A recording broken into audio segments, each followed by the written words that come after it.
2002 Indy Racing League is about to roar into life, and it promises to be better than ever. We're at the Homestead track for the 20th anniversary Grand Prix of Miami. Hello and welcome to our live and exclusive coverage of the opening round of the Indy Racing League season.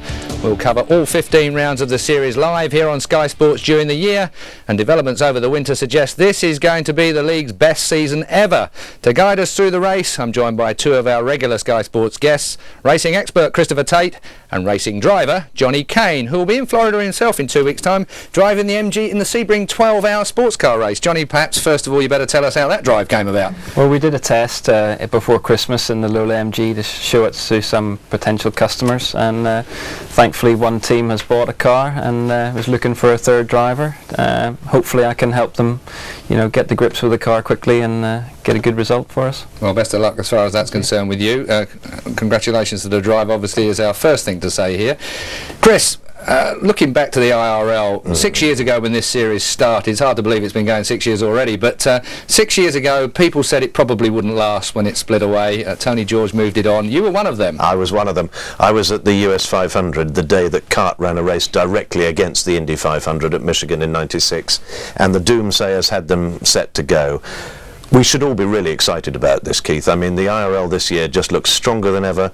The winter political developments, which maybe we can talk about later on, have been fascinating. But what we've got now is some very serious professional teams, and interestingly, they've not managed to beat last year's reigning champion to the pole, Young Hornish. So between that, some new rookies, some great TV coverage and so on, it's going to be a great year for IRL here on Sky Sports Shore. Yeah. Well, we're all glad to be back, that's for sure. Well, coming up, all the pre-season stories, of course, but first, let's remind ourselves of what the IRL is all about. Spectacular wheel-to-wheel racing. Do you like it hot? Do you like it rough? Do you like it hot? Do you like it rough? Do you like it hot?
If you haven't broken out in a sweat yet, you're not alive. All of that left the final points table looking like this. 21-year-old Sam Hornish Jr. became the youngest ever winner of a major single-seater championship, ahead of Buddy Lazier and Scott Sharp. Consistency took Billy Boat to fourth, with veteran Eliseo Salazar just ahead of Rookie of the Year, Felipe Giafoni. Johnny, I have to say we saw some fantastic racing last year, a lot of devastation as well. What's it like to run so close, so fast for so long? Well, I mean, it can get very tricky. We've seen cars 3 and 4 wide, so the slightest movement at that proximity can have devastating results, as we've seen. We saw, yeah. I mean, is there any way out of it? I mean, when that starts to happen, have you got any? You're just a passenger, just sat there. Well, I mean, sometimes it's not even your fault. Someone on the inside could move on the guy that's second in, and you're maybe fourth in line, and it's a bit like being on a motorway. When someone hits the brakes, the movements just get bigger and bigger as it goes along, and you could be in the wall before you even know anything's going on. Yeah, I can believe that indeed. Now then, Chris, we saw some huge accidents there, but if my memory serves me correctly, I think the worst we had was a broken leg. remarkably few accidents. These cars are incredibly strong, but looking at that, I'm just thinking what a good thing it is that Lola and one or two others are going to be selling cars next year, because they seem to wreck them very rapidly, don't they? But the thing as well is, and now you've got that plug-in, I'm glad you managed that anyway, Christopher, but the fact of the matter is that the IRL haven't stood still on safety, have they? They've tried to move the game forward into this new groundbreaking year. Well, let's pray that we have a safe race this afternoon. But yeah, the rules are getting stronger and stronger and better at keeping the driver well safe inside that tub. By the look of it, I think they need it. Well, we've seen a few glimpses of what happened last year, and the top names from last year are all back for more. And there's been some major changes over the winter too. Andrew Marriott reports.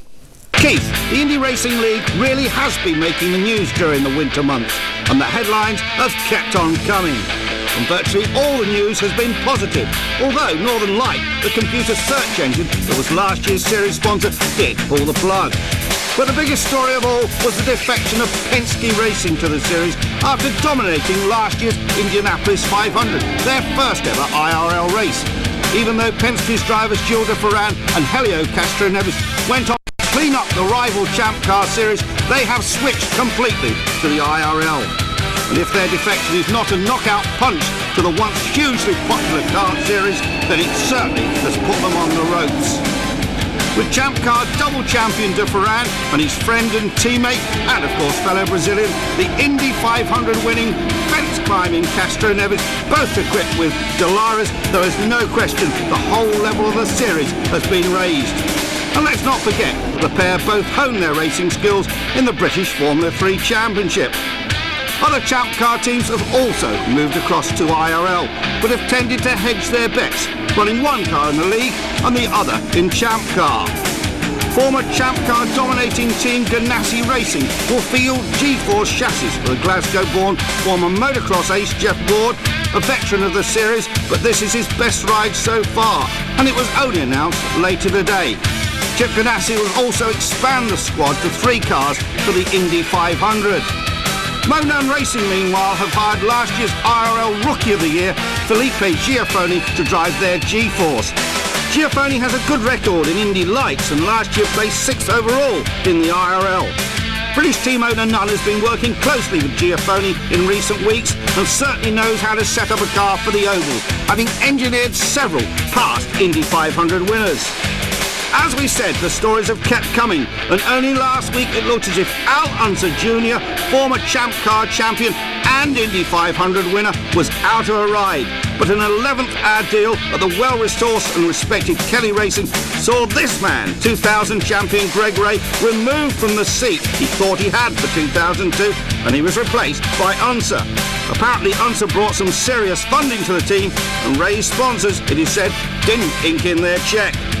In any event, it's Ray out and Unser in to run alongside former champion Scott Sharp at Kelly Racing. Unser, like Britain's Dan Weldon and former Atlantic standout Buddy Rice, both tested for former Grand Prix star Eddie Cheever's team, which is now sponsored by Red Bull. But when the ex-F3 star and Jaguar F1 test driver Thomas Scheckter came along and highlighted his enormous talent, they were all out of the frame. But Cheever left it to earlier this week to confirm Scheckter as his number 2. Former Indy 500 winner Cheever continues to lead that team and rely on Nissan's Infinity engine. More of that later. Cheever himself rates fearless Buddy Lazier as one of the main contenders for the title.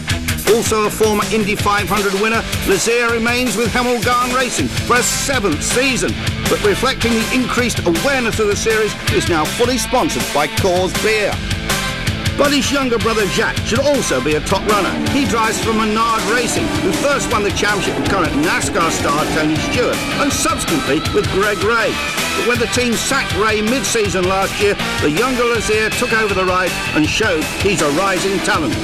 But what of last year's champion, Sam Hornish Jr.?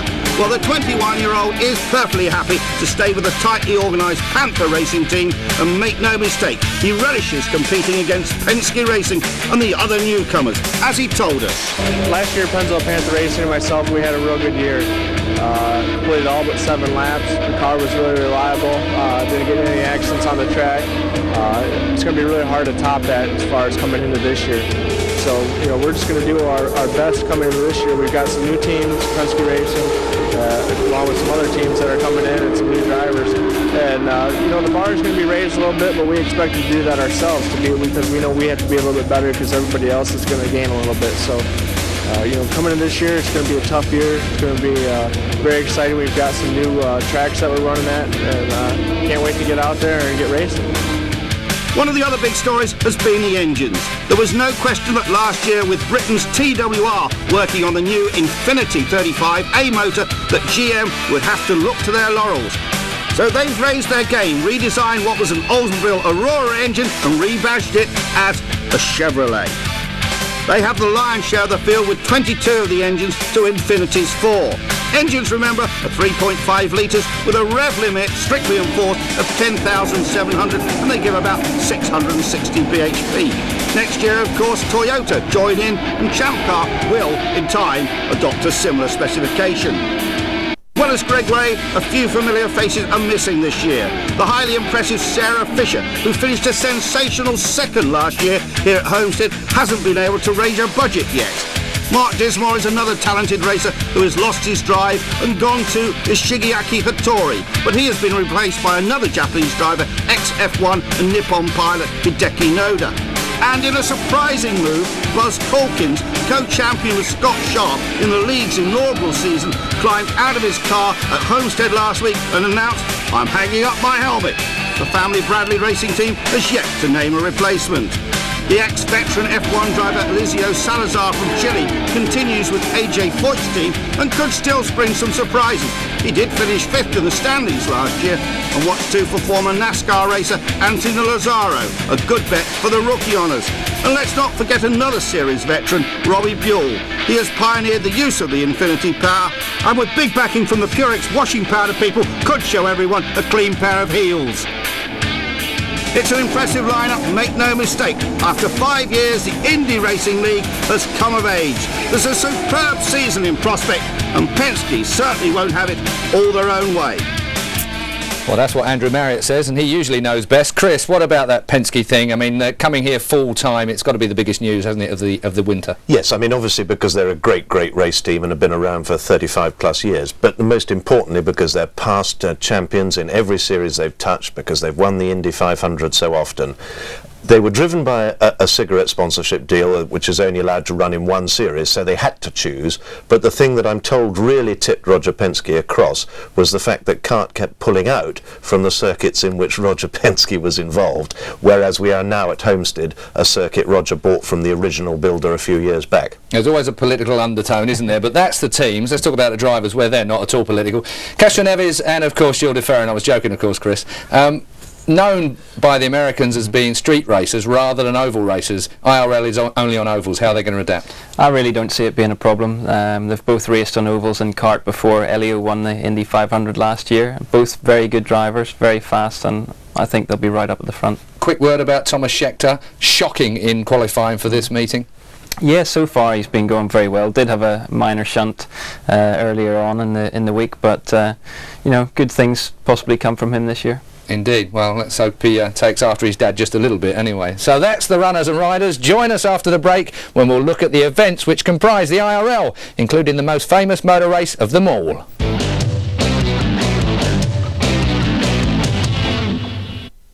Welcome back. This year's Indy Racing League has expanded to 15 events. Let's take a look at the schedule and where the races take place.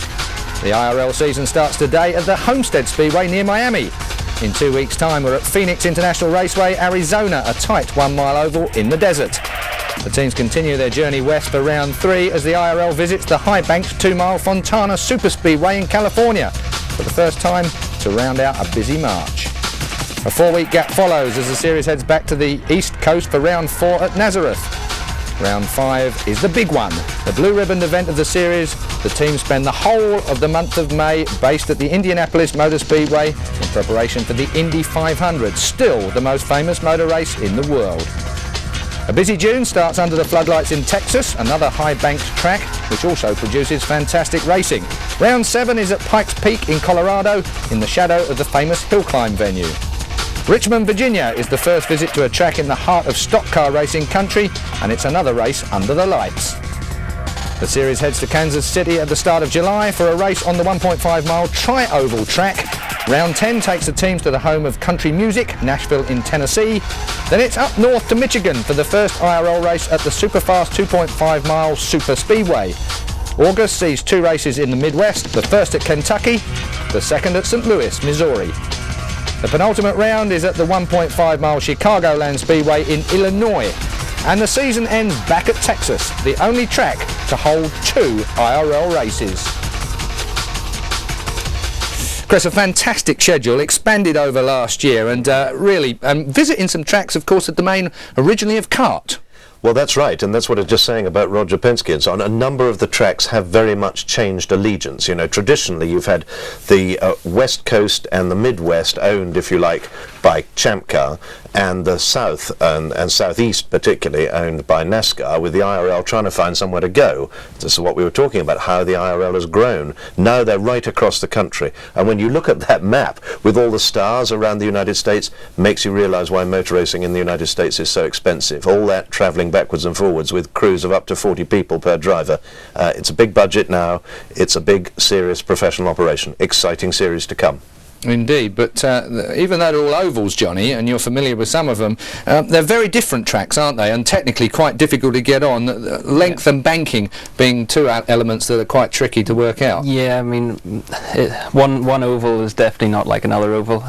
You know, some are short, some are long, high banked, you know, varying different speeds, and slightest change in weather makes a huge difference to your setup. So, you know, very tricky races. Okay, well, we look forward to it as we go, of course. And as we mentioned, the big race in the IRL is the Indy 500, and there'll be even more to look out for at that round, with even more of the kart teams and drivers coming back to the Brickyard this year. And the big news for British fans, of course, is that Dario Franchitti is a confirmed entry, and Johnny Herbert is still hopeful of securing a drive. Andrew Marriott reports. Yes, a lot of big names filling extra seats for the Indianapolis 500. Team Rahal will return to Indy with Jimmy Vasser, and Jimmy's always quick around the Brickyard. He's already tested the car and he's very happy. He's looking forward to racing against all the IRL regulars. Kenny Brack, of course, very nearly won the Champ Car Series last year. He has joined Chip Ganassi, and Chip is going to run 3 cars in the Indy 500 this year. As well as Kenny, his teammate Bruno Junqueira, the Brazilian, the ex-Formula 3000 driver. He will also race at Indy 500, and so will Tony Stewart. Tony, of course, now racing the Winston Cup in the number 20 Home Depot car. He is definitely going to race and then rush off to compete in the 600 at Charlotte. Harry Lyondike, twice the winner at Indy, he comes out of retirement with Treadray Racing to do the Indy 500, and Monon Racing, they'll enter a car for Tony Kanaan. But this is the big story. Dario Franchitti, the first Briton since Nigel Mansell 8 years ago, he is going to make his Indy 500 debut for Team Cool Green along with Paul Tracy. But Dario isn't the only Brit who will be competing in 2002. Johnny Herbert, he's been racing Audi in the ALMS, continues to do so this year, but promises us he will be at the Indy 500. He could be quick. It's going to be a great race. Certainly is. So British participation in the Indy 500 again this year for the first time since Nigel Mansell in 1984. Although IRL regular Jeff Ward, who was born in Glasgow, has apparently never obtained an American passport. Chris, the Indy 500 really is probably the biggest race in the world. We'll say that for Formula One stalwarts, of course, that are about. Why is it so important? Well, 2 reasons principally. One, it's been around since before the First World War, and secondly, because the actual amphitheatre in which it happens is so massive. I mean, 350,000 people. Just to be there, whether as a fan or working the pit lane, is just an extraordinary feeling, and to be out there driving, it is a huge race. Well, we'll go to Johnny for the driving. Now, some of these drivers come into this race just for that one race. New car, new tyre, new teams, complete and different, sometimes never even driven on this track before, to do that one race. How difficult would that be?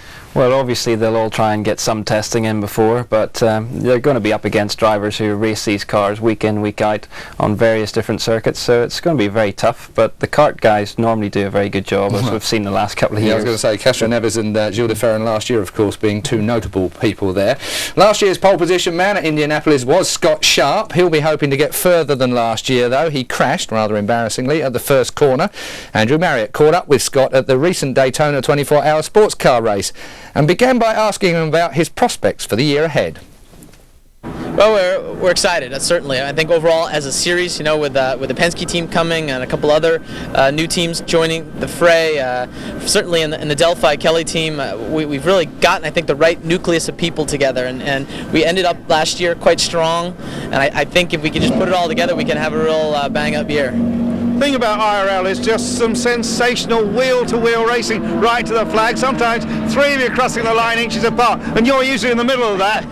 Well, especially on those mile and a halves. I really like the mile and a halves, you know, the 18 and 25 degree bankings. We seem to have a good setup there, and find a way that through the pit stops or the car setup, we get to the front and have a good time with it. So, and there's so many of those on the schedule, so it's obviously a good type of track to have as a strength. But the series lends itself that way. There's just not a lot that you can change in the car. A lot of us, we're running the same tires. You can't change the wings, the motors, even though they're built by different engine builders, very often are within 10-15 horsepower of each other. So the formula is just very equal. And with Penske running, is that going to ramp up everything? I think it obviously does. Roger comes in with a lot of, in many ways, the best of the best. He's got great drivers, great team, great budget. Yet, luckily in the IRL, there's a lot that can prevent him from finding a huge advantage with those dollars. Even this year, there's going to be testings to be somewhat constrained.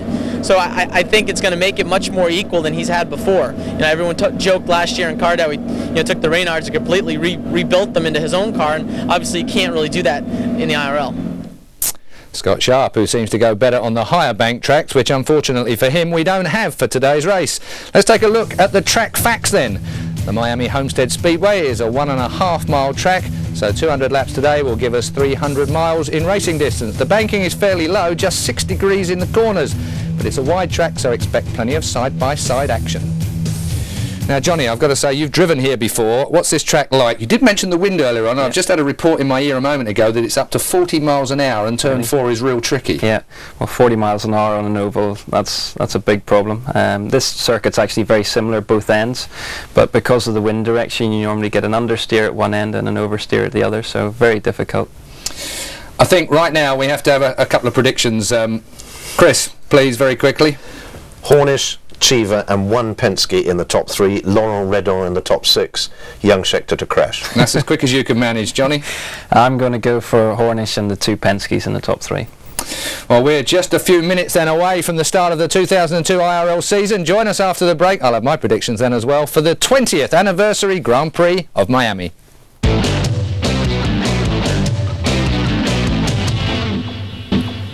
Welcome back. The cars are about to start their warm-up laps at Homestead, and we'll be with them when they do, and we will, of course, be live. Now then, let's talk about qualifying just a little bit here, because we have some fantastic stories. Mine, we alluded to it a little bit earlier on, but we had to move on at that particular time. Thomas Scheckter, a rookie this year, never driven in this class of cars at all, and he's third out there. He was quickest in the opening qualifying session. I mean, the man is blitzing. I mean, that is incredible. Yeah, I mean, he was quickest earlier on in the week, had a shunt before qualifying, so he's done really very well. He qualified in his T car to finish third. Yes, that's a pretty big achievement to get back in a car after wrecking it and go that quickly, but possibly bodes for similar results later on. Chris, do you want to elaborate on that slightly? Because we were having bets a little bit earlier on when he might go... It is important. Thomas Scheckter looked as though he was going straight to Formula 1, and there are 1 or 2 problems, and he didn't go on from being a Jaguar test driver, but he's still incredibly young. He went there straight to the test in the West, got in Cheever's car, and was immediately quick, to the point in which Eddie said, I won't take Al Unser Jr., a safe-ish bet you would have thought, or 1 or 2 other experienced men. He's gone for the young kid. He's going to coach him along. Scheckter's going to be very impressive, but I think probably the excitement of the first race, I think we may see a little bit of concrete attention in the course of the afternoon. Well, unlike here in the studio, of course, most of the old fogies have moved over in IRL. We've still got 1 or 2 leading young lights here, as in Johnny Kane, but the fact of the matter is it's a much younger man's sport, it seems, IRL this year. Yeah, I mean it's been becoming more professional as it's moved along, and the age of the drivers has been coming down. So they get braver and more stupid the younger they get. So you would know about that, wouldn't you, Johnny? Let's take a look then at the top 10 as they've qualified for today's race. Sam Hornish Jr., the youngest man ever to win a major open-wheeled formula. Sam Hornish Jr. doing brilliantly, taking the series last year, and is on pole position for the opening round here. Elio Castroneves has come up from kart. Thomas Scheckter there in third place. Eddie Cheever Jr. in fourth. Jacques Lazier fifth. Gilles de Ferran, the other Penske runner there, along with Castroneves, qualifying very well in sixth place. Robbie Buell seventh. Billy Boat eighth. Ninth, Laurent Redon. And Jeff Ward, the ex-motocross champion, believe it or not, 40 years old and a biker. That's what I like to hear. So Jeff Ward, I've got as much information on Jeff Ward as any of you may want to know. 8 times a National American Supercross and motocross champion. Only sort of 10 years ago did he retire from motorcycles. Comes to one of the hardest formulas in the world to do and crosses over. I think he's one of the unsung British heroes, Chris. An unsung British hero. Yes, he is, and it'll be great to see him now. Funnily enough, tipped by Eddie Cheever as a man who's got a real crack at the title this year. First time he's ever had a decent drive, really. First time he's ever had a decent drive. And talking about people first time out, mustn't forget the Frenchman, Laurent Redon. Not many Frenchmen in oval racing of any sort over many years. And Laurent, we've watched him at Le Mans over many years, and he's good. He's quick. And that's very impressive to be in the top 10 on his first race. Now, while we're on a break, you were giving me a bit of a hard time about my non-prediction before we cleared off for a break. De Ferran, Hornish, Jacques Lazier are my three. Unlike you, I didn't say just in the top 3. I've actually put them in order. De Ferran to win. Gilles de Ferran to win the race. I mean, I believe it or not, Gilles de Ferran, I've watched racing from when he's Formula 4 days, and I really do rate the guy. He's very, very consistent out on the track. Now then, we are looking at live pictures from trackside, and they are rolling round for their rolling start. We're a little way to go just yet. You can see the pace car out on the track at this moment in time. 80 degrees temperature. Track is 108 degrees. That, of course, all being Fahrenheit. Wind 20 miles an hour. So the wind has dropped slightly since I got a report earlier on before we came on air. So it's still 20 miles an hour, which, Johnny Kane, is quite a lot, isn't it? Yeah, very much so. Ovals totally dependent on weather and wind direction, so difficult conditions for today's race. You saw the list of the rookies there, of course. Scheckter topping the qualifying for the rookies at this particular point in time. Laurent Redon is the second one in 9th place. Well, as we are about to come under starters' orders, you can see the pace car out the front there at the moment. We're looking at the poleman, Sam Hornish Jr., as he rolls round. He's got a little way to go before the start. We'll see a green flag in just a moment or two, but let's cross now to the Americans. He was just absolutely great early. And there's Elio Castroneves. He only ran a couple of times last year, but he won the big one in Indy, and very, very talented guy with Penske. Talk about a talented guy. Here's Thomas Scheckter, the son of Jody Scheckter, the 1979 Formula One champion, and he is a find by Team Cheever. Eddie Cheever, who also starts in row 2, tested a number of drivers, including Al Unser Jr., and he told Al, hey, you need to get in shape. And Al went out and got himself a trainer, lost almost 30 pounds, got himself in shape, but the ride went to Thomas Scheckter. Yes, and there's Jacques Lazier. He joined Team Menard, and as soon as he joined that team, they became a factor right away. Gilles de Ferran, the other Penske driver, Team Marlboro, finished second in Indianapolis last May. They'll be running the full IRL season this year. They will be factors to reckon with. Yes, and there's Robbie Buell. He's another one of the Infinity drivers. We're riding along here with Jacques Lazier in the Menard car, and again, he's going to be very much a guy to be looking back from Sam Hornish's pole car. You talked about Jacques Lazier. He joined Team Menard about halfway through the season, also won a pole in a race for him last year. Here's Al Unser Jr. He did not have a chance to test. He was signed to Kelly Racing just last week. Here's his teammate Scott Sharp. So without testing, we'll see what little Al can do. Well, Al Unser Jr. and Scott Sharp both ran pretty good here last year. Well, they come down. John Cicada, recording artist, will be the honorary starter, and a good jump by the pole position man. And the youngster from Defiance, Ohio, has the advantage into turn 1. Yeah, he got a great run. You saw Thomas Scheckter pull over in front of his car owner there, Eddie Cheever, to get a good run down there and fall into 3rd spot. And you can see some of the dirt and debris on the backstretch being kicked up as they go down that straightaway into the 6-degree banking, relatively flat, but nice and wide, and we'll look some good side-by-side racing. Yeah, Gilles de Ferran moved up there. He did a good job. Now then, Sam Hornish, though, has moved out into about an 8 or 10 car length lead. It was no surprise that these two drivers are in the front row for the start of the race, because in preseason testing, both Castroneves and Hornish were the fastest two drivers down here on this racetrack. And Hornish did something last year that looks like he's continuing this year. He ran higher on the racetrack than almost everybody. Most guys run right down around the bottom. He's up about 2 goods. Look at Jacques Lazier on the outside as he makes a move and moves into 3rd spot. 4th spot, I guess it is. And then he pulls in behind one of the Team Cheever cars. And Jacques goes on by that car. So Jacques is on the move early. He was very fast last season in the few races he had for Team Menard. Put the car on the pole, also won an event for Team Menard. So this is his first full season with that Johns Manville entry.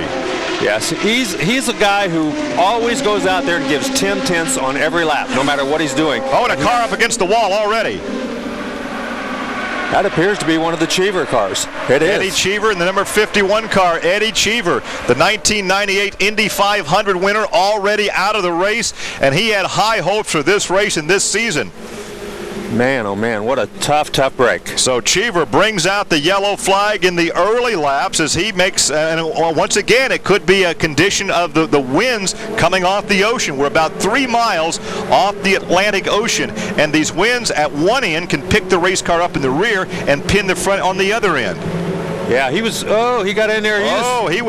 He got together with his teammate. Yeah, it looked like his teammate got in under him. I'm not sure they made contact, but Schechter did wiggle just a little bit, and I think when Cheever moved out, oh yeah, boy, if they didn't make contact, they were sure very looked close. like they made contact. That's not a good way to start your career with your new boss. Not when you knock your boss out of the race.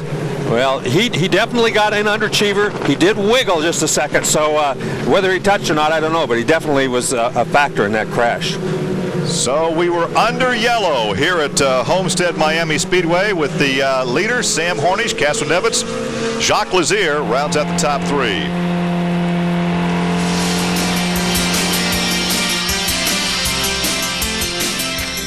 Well, there you have it. Already controversy, and we've only a couple of laps in there. Well, we did actually say that Thomas Schechter might be the man that gets himself into a little bit of trouble, but in actual fact, he tripped up. But a stylish team boss. Stylish start to the season to take your team boss out on a lap 2, isn't it? Oh dear, oh dear. Indeed. Well, a new sponsor as well, Red Bull being in there. At least they're getting plenty of coverage, I suppose. And say that. Right. All negative. Johnny will tell us it's easily done, but I mean, it didn't look as though they touched, but he just gave him a wobble and gave Eddie a fright, and it's obviously dusty on the outside of the track. You just hit the nail on the head as far as I was concerned. We saw some of those shots. It was very, very dusty. Yeah. And also, he just took his air and went up the inside. Yeah, the winds obviously brought a lot of dirt onto the circuit, so it's going to be hard for people to run around the outside. Well, let's take another look at it. We can see the Penske car, and actually, Cheever looked like he was slowing dramatically when Schechter. I wonder whether I think he was already on the dirty stuff. I was going to say, I wonder if we can blame Schechter for that, or the fact that Cheever already found himself wobbling out on the dirty stuff. He was trying to get himself back in again. I think we'll see that. You see that he was trying to get himself back in again, and Thomas didn't know what to do. Johnny, you're the driver. Tell us about it. Well, I think Eddie was actually under control again at that stage. He had got a little bit wide, but he was back under control until his young teammate has committed the ultimate felony, as they would say in America. I wonder what the American equivalent of a P45. Can't be issued this early in the 15-round series, surely, can it? Now then, Sam Hornish, though, disappeared like a scolded cat off of pole, didn't he? I mean, he's looking really calm. Yeah, him and Neves, both obviously qualifying paces translated into the race. They're flying. Well, we're actually checking at the moment to try and get a report from the track about there's a possibility they might have had a puncture, Cheever. That was why he found himself out there at the moment. That's the first word that's coming back. Now then, we saw De Ferran that was a bit brisk in those opening couple of laps as well, hadn't he? Got a little bit of work to do there. Yeah, I mean, the Penske car for Neves is obviously working pretty well. I would think the cars are similar, so his car should be good too. It looked like a gentle crash, but then you look at the side of the car and Cheever's vehicle is going to need a bit more than a polish. Let's take another look at it again. First of all, we see, I think it's De Ferran that's underneath. And maybe that's what moved, maybe that just took his air or something when De Ferran went by. But he was slowing down, it looked to me. Schechter definitely got sideways there at that point, and just possibly nudged Eddie a little bit, but Now, there's not many soft shunts on an oval, that's for sure. Yeah, as we said, had a bit of a wobble, but the point is exactly that what looks very dramatic has in fact been a good energy absorbing impact. And yes, there's a whole new right side to fit, but Wrist to be slapped by the look of it. So Thomas Scheckter then is into pit lane. Let's cross now to our American pit lane reporters, because I'm sure they're going to be in the thick of it. I can't wait to hear what this guy's got to say. Won the 1999 Formula Opel Euro Series Championship. Now, this was in practice yesterday in turn 4. Yeah, and you can see he pinned the front end, the back end got out, he did about a half spin, heavy damage to the right side and the gearbox on that car, and because of that he had to get into the backup car, and he qualified that car extremely well, qualified third. But you can see down there in turn number 4, probably the wind again caught him and caused that thing to pin the front end and the back end come out on it. 7 laps now complete, 7 of 200 scheduled, and we remain under yellow with Hornish leading Castro Neves, Jacques Lazier, Gilles de Ferran, Robbie Buell in 5th, 6th is Jeff Ward, 7th is Billy Boat, Radon, Treadway, and Sharp rounding out the top 10. So once again, now after 7 laps, Van Hornish, Sam won it last year, he's leading again this year.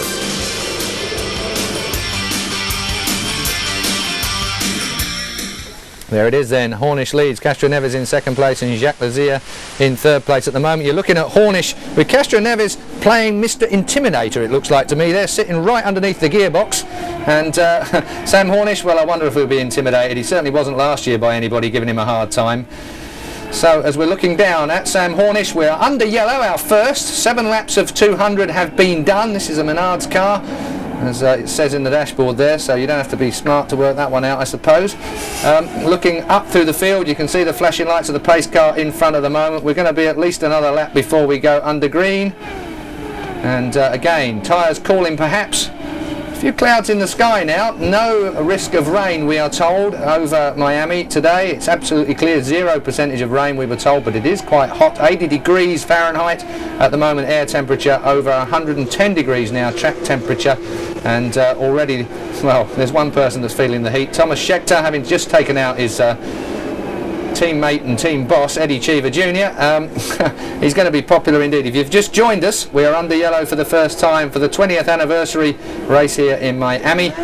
We are at the Homestead track. Not all of those 20 races, Chris, as you've corrected me earlier, were held here at Homestead. That's right. I was at the first race at Homestead in '96, which was a champ car race, and of course one of the big features of this track is that it was a champ car track and built very much for South Florida's Spanish-speaking racing driver community, and Emerson Fittipaldi redesigned it, and now with the IRL on it. A font of all relevant knowledge, as usual, Christopher. Yep. Well, we're on board with Sam Hornish. That's the pace car in front. We're under a yellow still. Let's cross back to our American commentators just in case they've got an update that we're not party to here in the studio.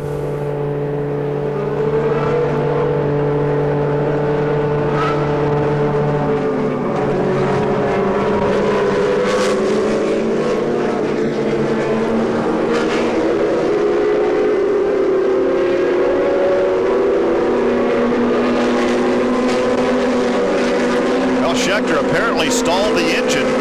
Yes, and this is a big problem for him. He's never... Oh, try.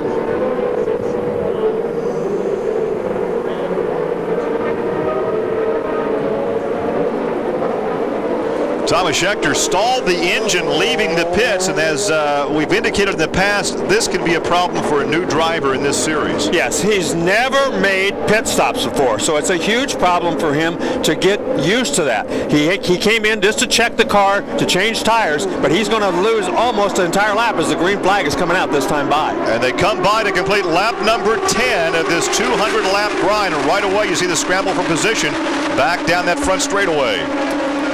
Jacques Lazier already all over Castro Neves, and Buell gets around to Ferran on the restart. Robbie Buell very, very aggressive on that restart. And now you're riding with Scott Sharp back in 10th position down the back straightaway. That's Rick Treadway right in front of him. Rick Treadway, of course, a rookie who does not have very much experience, but it's running extremely well down here at Miami. Treadway, a graduate of open wheel midget competition. So Buell up to the 4th position. Yeah, Ward moving up in that red car. He's moving up too. He's of course driving for Jip Ganassi this year, so he's moving up very, very well. Now this race is long enough though, Larry, that you can really pace yourself. It's a 300-mile event. It's nice to lead early, but it's not necessary. No, not exactly, but Scott Sharp, he laid back there for quite a while. Now he's moved up several positions. He's kind of on the hunt right now. Once again, Hornish is out in front. Castro-Nevitz rides in second. Buell now up to third. That's the Farron we're looking at right there. He's following Jacques Lazier, trying to move up on him. Right now, though, those first 4 or 5 cars pretty much maintaining their position. A good ride for Robbie Buell, another Infinity power. That's the 35A Infinity engine. Infinity has won only 2 races over the past 6 seasons of the Indy Racing League, but had a very competitive qualifying effort yesterday, but they've lost one of those already in that crash with Eddie Cheever. Well, the Infinity 35A, this was only its second race at this time last year. Miami was the second race on the schedule. They brought it out at Phoenix, so it was a very, very new engine. It proved right away it was going to be pretty fast, but they had a problem with longevity for a long time, but I believe they've solved that problem. Hornish on lap 13, 192 miles an hour compared to his qualifying speed of 202 yesterday. That's no surprise. Well, backed off about 10 miles an hour. That team has been extremely, extremely strong on this type of racetrack. Hornish likes the flat racetracks. I think he's better there than he is even on the banks of Texas and so forth. Alceo Salazar driving number 11 for A.J. Foyt this season.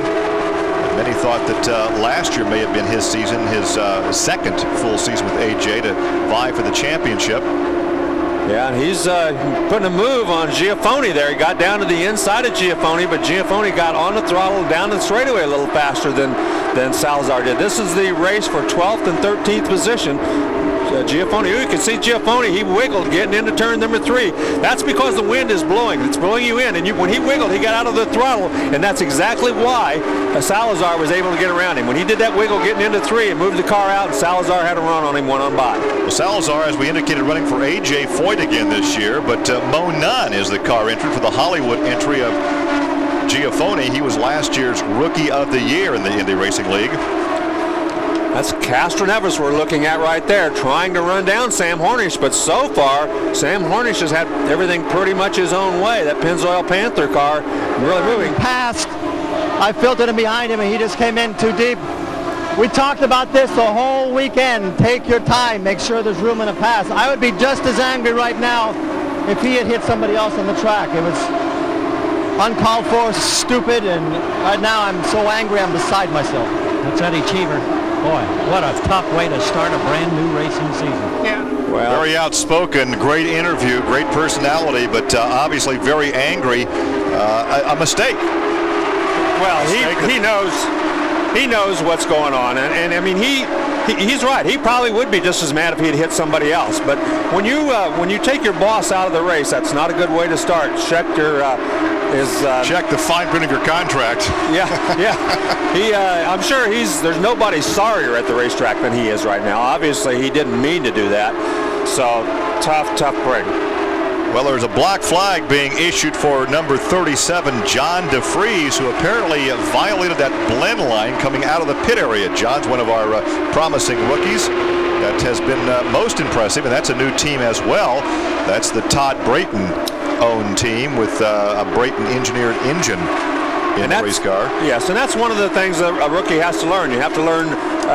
He should have actually known that, though. I mean, they're very specific. Brian Barnhart, when he gives you the rules and regulations and what you can do and can't do, believe me, he's very specific. He leaves nothing to question. So DeFries, he messed up, and he's going to have to pay for it by going in and having a stop-and-go penalty. Riding with Jacques Lazier, who continues to run without that panel, that body panel. Yeah, they'll probably wait until their first pit stop to put that in, but it certainly doesn't seem to be bothering him very much. He's still running in 4th position. He's lost only one spot, and but aerodynamically, it's got to hurt him down these straightaways. These are fairly long straightaways, and the corners are very, very flat and very long. So it's not really. It's got to be hurting him going down these straightaways. Watch him work that steering wheel as he hits the corner. Oh yeah, this is tricky. 3 is probably the trickiest. Entering into 3 is probably the trickiest place on the racetrack, and then coming off of 4. Well, Sam Hornish there in the, another yellow, and look at that. We're just talking about Jacques Lazier. You talked about maybe a handful to hang on to because of the aerodynamics, and he is backwards on the racetrack. Cannot see if he actually made contact with the wall, but that is our second yellow of the afternoon. Well, that's a tough break for him, and I'm sure he's upset with himself for having that happen, because I believe he did make contact. Whether he made enough contact to put him out of the race, that's another question. Oh, he's taking the steering wheel off. That's not a good sign. So 22 laps are now complete under the second yellow of the afternoon, this time for Jacques Lazier in the Johns Manville Team Menard entry. And once again, it appears that this is down in that same area where all the rest of the skid marks are. Now you can see heading down in to turn number 3, and it looked like Thomas Schechter's crash earlier where the back end came out, although he doesn't appear that he did hit the fence. I thought it looked like he did hit the fence, but the nose came up to the fence and it did not actually make contact. So all the altercations in practice and now in the race have happened over entering the 4th corner. And again, we're about 3 miles off the ocean, and the wind is certainly a factor as Hornish continues to lead under yellow with 23 laps now complete. Castroneves rides in second, Buell, DeFer, and Ward, and right on round out the top 6.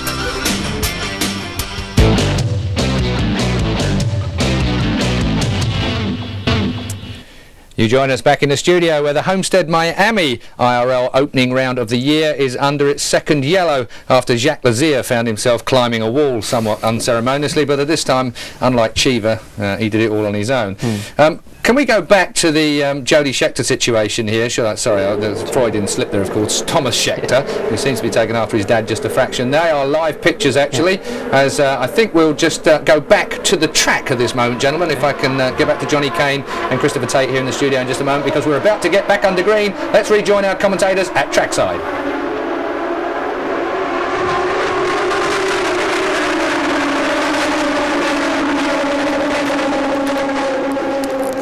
Those restarts. That's an old sprint car move. Oh, I guess that was sprint car midget. That was a very, very clever move for a guy who's extremely young in this sport. But look at Castroneves. He didn't bother him. He's coming right after him and down to the inside, going into 3. And he has it. So after leading for 27 laps in the 28th go-around, Hornish relinquishes the lead to Castroneves. And here comes Sam back on the high side. And Sam Hornish is one of the few guys last year that ran this outside groove and made it work. He didn't make it work right there, but he likes that outside groove, and he's still out there. And now Castroneves slides back across the nose, and Sam says, all right, fine, I'll look to the inside. Well, and goes on by. Yeah, Castroneves says, hey, I'm not going to play this game this early in the going. I think I'll let you go on by if you want to lead that bad. So on lap 29, Sam Hornish retakes the lead. Boy, he really did a nice job. I don't know whether he got caught asleep or whether it just got his dander up, because he really went after him. Yellow flag is out once again on the racetrack. That is the 3rd yellow of the afternoon. And look at this, Rick Treadway in number 55. Rick is a graduate of midget competition, had a couple of good rides last year, drives for the team owned in part by his dad, but heavy contact and damage on the right side. And this was coming off of turn number 4, way farther around than most of these guys have hit the wall. But what happens in that part of the racetrack is the wind is blowing from the back straightaway towards the front straightaway, so it just pushes you out. If it catches you, if a big gust catches you and you're too close, he spun. Well, he spun early. He spun before he got there. He spun back in the same, a little bit farther around, but in the same area really that the other 2 guys have spun here in this race. He tried to catch it, but could not catch it, and slammed it with the right side. Well, the good news is he's climbing out of the race car. He did make hard contact with the right side of the car. Dave Brown and his safety crew are there to help him climb out. One more look. Yeah, he was up high on the racetrack, and all of a sudden the back end just came around. The front end headed towards the infield. He, like you said, he tried to save it, but he got the front end back in the right direction. But he was too Right out of racetrack. Yeah, he just ran out of racetrack. It looks like one, it could have been the wind, or he could have pinched it coming. It was high, and he tried to drive it down low and pinched it just a bit. And that could be a factor. With the wind blowing like that, if you do try to pinch the race car, just turn it too hard to the left, then it's going to not end up in a good situation, as this didn't. Well, the pits are now open. We'll look for the leaders to pit this time by. It was a good qualifying effort for Rick Treadway from Indianapolis. He started 12th in this event. And there's the dash to the pit, but there is a pit lane speed limit. And it looks like they're still racing. Castroneves is trying all the little tricks on Hornish, trying to intimidate him a little bit. But there is a pit lane speed limit, and if they exceed that, they will be penalized. So he has to be careful if he's going to try to pull that little sneak on there. Now, one of the knocks on Hornish last year, one of the things he did is he killed the engine a couple of times early in the season. Let's see if he gets in this. It gets out okay. Yeah. Well, you talk about killing the engine early in the season. You can't knock him too much. He won the first 2 races in the season last year. And in both of them, he killed the engines, but he came back and won anyway. That's how strong he was in both of those. Well, a good pit stop this time for Sam. And that is rather a unique team. That's the Panther team that's actually owned by about 5 different businessmen. And it's very difficult for that many guys to own a team, but they've done it successfully. They certainly have. It's a very, very strong team. Has been since they started it and will be long into this year. Every member knows the strong points of the other members, and they do what they're best at, and everybody else leaves them alone. We'll be back with more from Miami.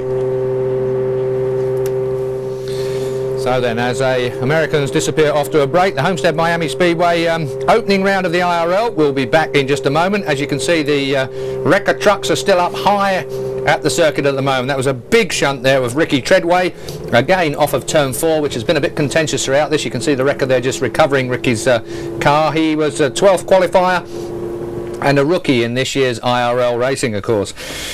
Turn 4, Johnny, I mean, we talked about it before we came on air, we talked about it when we were on air, and that's the 3rd car that's had problems, all on his own. It was a big slap, wasn't it, into the wall? It was indeed. I mean, quite often that happens, you know, one corner of the car hits the wall and it just slams the side of the car into the wall, and there's really nothing you can do about your feet and legs moving. Talk us through this, because the back goes in, but then it slaps the front against the side, doesn't it? Yeah, it's just, you know, the force of the shunt throws the front of the car around, and no matter how hard you're on the brakes there, your legs just slap up against the side of the tub fairly hard.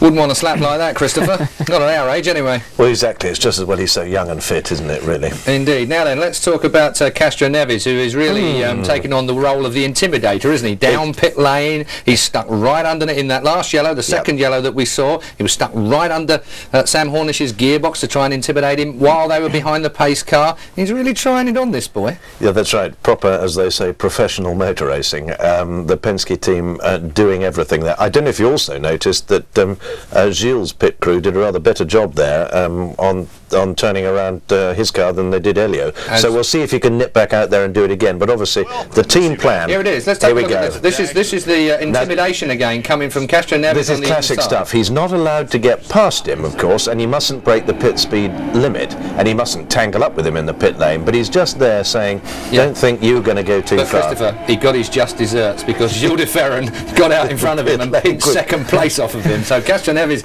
goes back to 3rd after this pit. We can see it now. Castroneves is in, so is Gilles de Ferran, but Gilles de Ferran, as Christopher has already said quite rightly, gets out. Wait for it, you'll see it on the split screen now. Whoa, there goes Gilles de Ferran. Quicker. So de Ferran manages to get out in front of Castroneves, and there's a bit of gamesmanship all round here, Johnny. Well, it's one team, but there's 2 crews, and they obviously both want to beat each other very badly. Seems like Elio's car is possibly a little bit quicker on the track at the minute, so I would think he'll probably get past Gilles pretty quickly. Okay, well, we'll wait and see. There it is, Grand Prix of Miami, about to get back underway. Let's go back to the track for live commentary.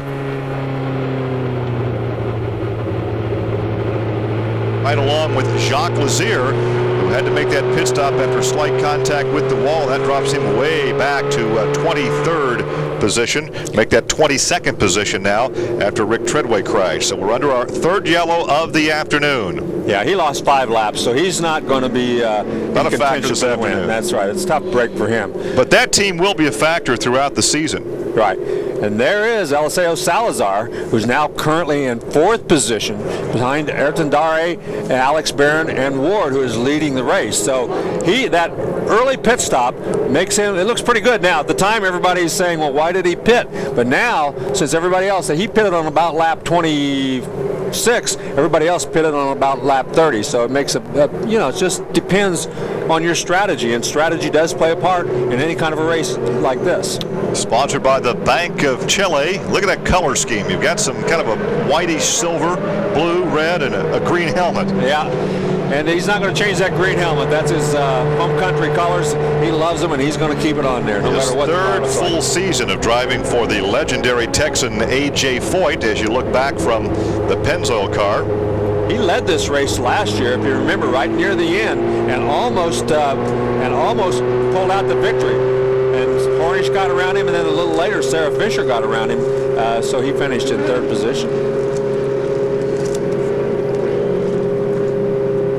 Well, once again, 35 laps are now complete. We're showing Jeff Ward, the former national motorcycle champion, as your leader. Jeff has bounced around just a bit and did not have this ride secured until just a few weeks ago. It's rather unique. You talk about the Kelly situation with Al Unser Jr. Al did not get that ride until last week, and to get the ride, Kelly fired Greg Ray, and they just hired Ray back in about December. Yeah, it's been kind of a crazy, silly season. It's been very, very difficult on some of these guys. Ward did not have that ride with Ganassi until just a week or so ago. A lot of these teams and their drivers came together very, very late, and because of that, not a lot of testing was able to be done by some of them, and so they'll improve greatly as the year goes along. And some of the drivers that we would expect to see this season, of course, we mentioned Sarah Fisher earlier. When the sponsorship comes around, she'll be back on the racetrack with Walker Racing. And of course, Mark Dismore, who had been one of the first employees of Kelly Racing, was ousted when they hired Greg Ray. Then Greg was ousted in that one, so Mark is looking for a ride. Of course, Davey Hamilton, who is on the mend from serious leg injuries last season, should be back in a couple of months. And Buzz Calkins retired over the offseason, and now Bradley Motorsports is looking for a driver for that car. Yes, and there is our leader. That's Ward, Jeff Ward, in that Ganassi-owned race car, and he's been pretty quick all day long, but he just been hanging around back there in about 4th or 5th spot. Talking about a crossover in sporting events, sponsored by the local basketball team of the NBA, the Miami Heat. And of course, right now, Ward likes to apply some heat to the competition. Yeah, not all bad, not all bad. And that's a good, I think a lot of that is going to happen in the future. A lot of crossovers between racing teams, other sporting events. A lot of them are starting to recognize racing for the first time as a really true sport in America. Well, right now, the pace car, I think, has led the most laps out here this afternoon.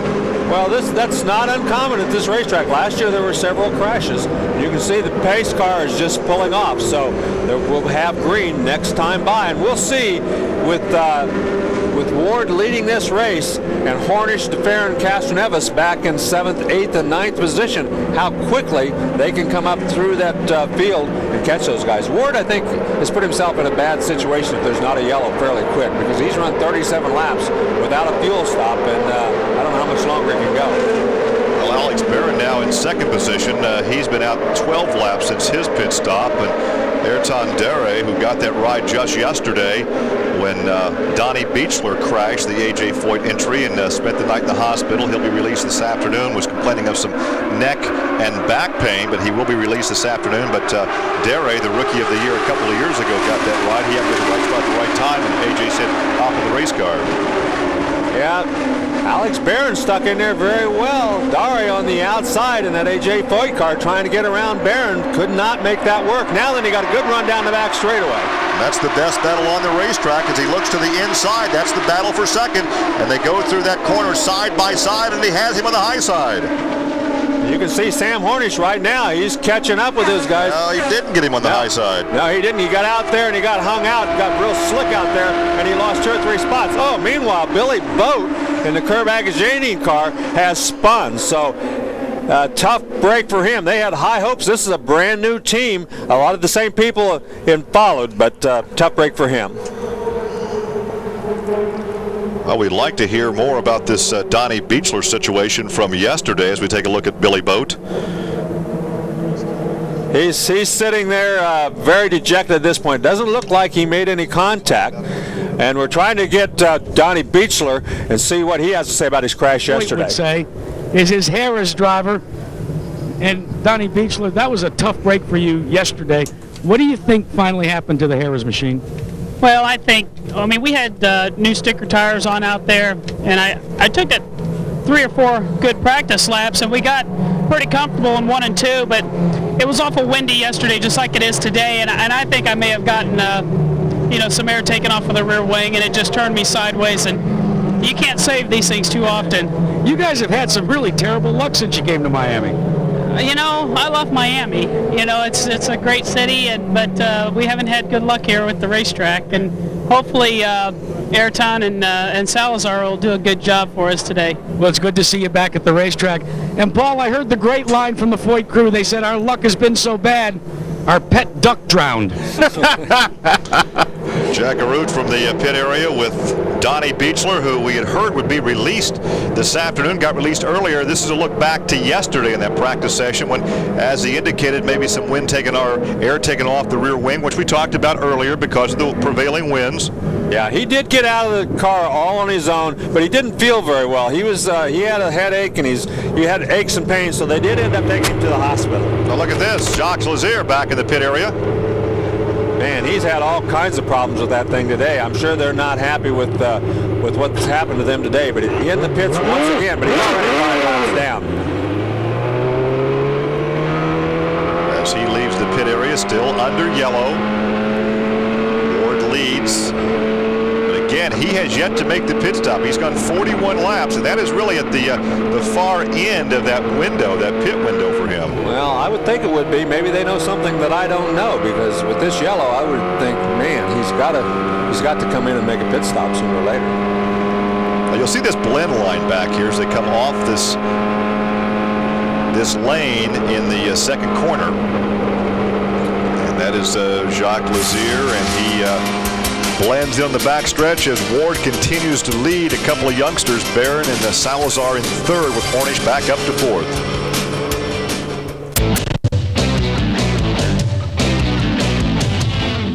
Homestead Miami Speedway. The 4th caution period is now over after Billy Boat hit the wall, and the out of sequence top 4 are Jeff Ward, Alex Barron, Eliseo Salazar and Sam Hornish, the poleman. We are riding down pit lane at the moment, so let's join back as Alonso Jr. goes in pit lane. Let's join our race commentators at trackside as they come under green. Everybody hanging back there. Yeah, everybody hanging back, trying to get a run. Look at Dari. He's on the outside of Hornish. Ooh. He got up the gray stuff. He got up the marbles. Yes, and he did get a good run. He made the pass. He got a great run on Hornish, and Hornish did give him room. I wasn't sure Hornish saw him out there. That's DeFerrin right behind Hornish, who's moved up. So those guys having a heck of a battle back there. Now then Hornish goes back after Dari. And you've got Sharp in that fray and Robbie Buell as well.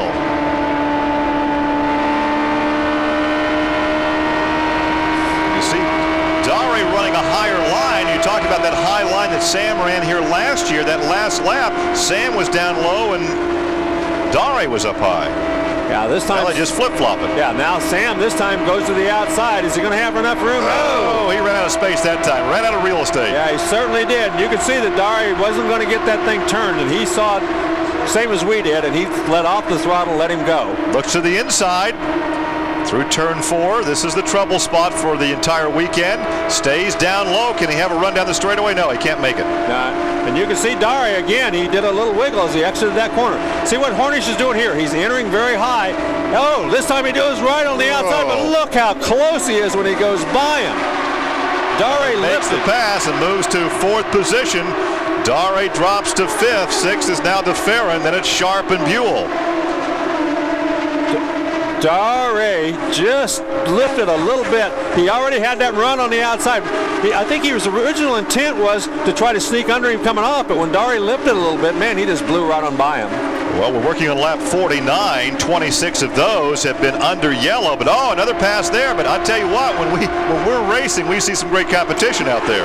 That's exactly what Sam Hornish did last year. Coming off of turn 2, he was passing people left and right. When he had killed the engine late in the race, he fell clear back into the 5th or 6th spot, and he did exactly the same thing on the outside. Now then he goes to the inside of Alex Barron. And he's going to make that pass. Will he take Salazar with him? No, Salazar cannot make the move. Coming off the corner, he may have some room, though. Well, it all depends now on how quick he got back after the throttle. If he got a good run down the straightaway, he can get this position from him. But it's very, very tricky when you get inside that guy. Well, last lap, Hornish was 191 miles an hour. He was the fastest driver out there that last lap, almost a half mile faster than Ward, the leader. And that last time by, he was almost 2 miles an hour faster than Jeff Ward. Well, there's no doubt that that Pennzoil Panther car is dialed in. It is fast. It has been. And even though Ward is leading, he is catching him slowly but surely. Well, Jeff Ward is sponsored by the Miami Heat this weekend, but right now he's going to feel some heat from Sam Hornish. It's not going to be too long because Hornish is... every lap he gains just a little bit. He's a little over a second behind him right now, but he cuts about a 10th off of that every time he goes by. Salazar still running in 3rd place, about 3 seconds back. Dari is now into 4th, and Barron has dropped back to 5th position with DeFerrin running in 6th, Buell in 7th, Giaffoni and Castroneves and Sharp rounding out the top 10. Working now on lap 52, so 1/2 of the laps have been under the yellow this afternoon. And all of a sudden, Ward has picked up the pace, and he's running almost the same speed as Sam Hornish. So Hornish is not catching him nearly as quickly as he was there the first couple of laps after that yellow flag. At the age of 22, Sam Hornish became the youngest driver to win an IndyCar National Championship lap. Realistically, he's only been out of go-karts about 3 or 4 years. He and Sarah Fisher were great combatants in karts. They both grew up in Ohio in the Midwest. That was Gilles DeFerrin we were looking at there just a second ago. He's now in 6th spot. So he was trying to catch up with Alex Barron, but so far Barron doing a very nice job hanging on to that 5th position. Here's Rick Treadway being interviewed. I'm okay. Everything's great. I'm looking forward to going to Phoenix. Really happy. Airlink, Treadway Hubbard, Chevy, Firestone, they did a great job preparing the car. The car felt awesome until I tried to pass Alonso Jr. There was a gust of wind and the wind coming off his... They're being taken off the wing. Yes, this racetrack is probably one of the trickiest as far, other than Indianapolis. Indianapolis, the wind plays a big factor. But the wind blows here almost all the time. Because you're so close to the ocean, because of the sea breeze, wind blows out of that south-southwest almost all the time. And it's usually pretty gusty. So it makes this one of the most treacherous racetracks as far as the wind goes that these guys run on. Well, Hornish is still turning in laps faster than Jeff Ward, about 1.5 miles faster the last lap. Well, he gains a little bit and then he loses a little bit. He's been any place from 9/10 of a second to 1.2 seconds behind Jeff Ward for the last 8 or 10 laps. And here we see Al Unser Jr. back on the racetrack. Whatever his problem was, he got it fixed, but it took him 10 laps to do it. So he's 10 laps down in the race. So Al Unser, who spent part of the winter here in Florida with a personal trainer, getting in shape. He says he's really in the best shape he's been in years. Lost almost 30 pounds, but you can see him falling back even more. Yeah, but if you have seen him, he definitely is in the best shape I've seen him in for many, many years. He's very, very fit. He seems to be more determined than he ever has been for a long time. So this could be his year, but not today. The leader continues to be Jeff Ward. He's milked 57, almost 58 laps out of this fuel tank. But even with these yellow flag laps, he has to be at the very edge of that window. Well, I don't know. He might be able to go another 15 laps. Well, I'll tell you what, it's going to be a roll of the dice right now as we're working on lap 59, and Ward continues to lead the youngster, but Hornish is closing. There it is then. The ex-motocross champion leads the Homestead Miami Grand Prix, and what a sight that is as well. So Hornish is trying to track him down, but Jeff Ward there holding a brilliant lead in this race at the moment. But pretty soon, Johnny Kane here in the studio. They've got to be concerned about fuel. They've been out for a little while, haven't they now? Yeah, that's right. I mean, he's obviously out of sequence. He moved up through the pit stops there. He obviously stayed out on the circuit, and Hornish is really the leader of the race at the moment.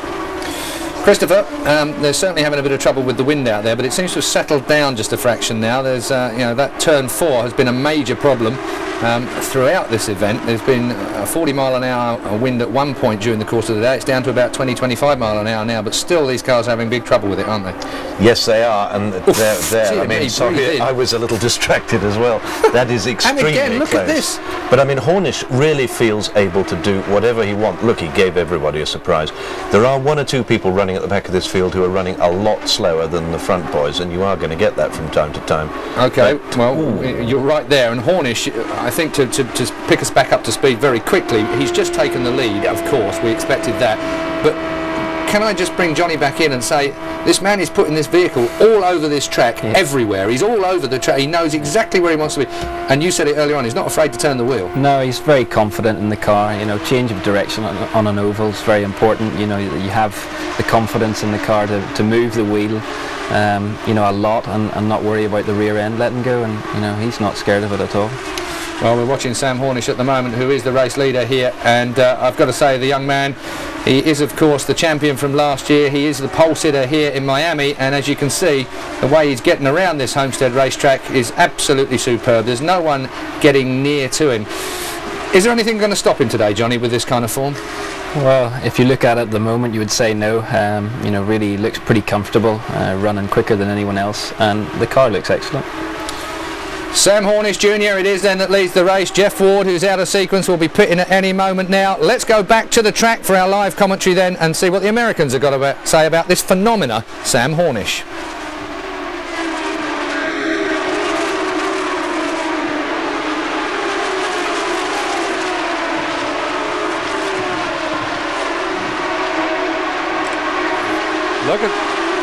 You can see here Sam Hornish. Look at this. He comes out on the outside. They're getting that lap traffic. Ward was being very cautious, and he just blew by on the outside. And then going down the back straightaway, he pulled inside of those other two guys and went around both of them.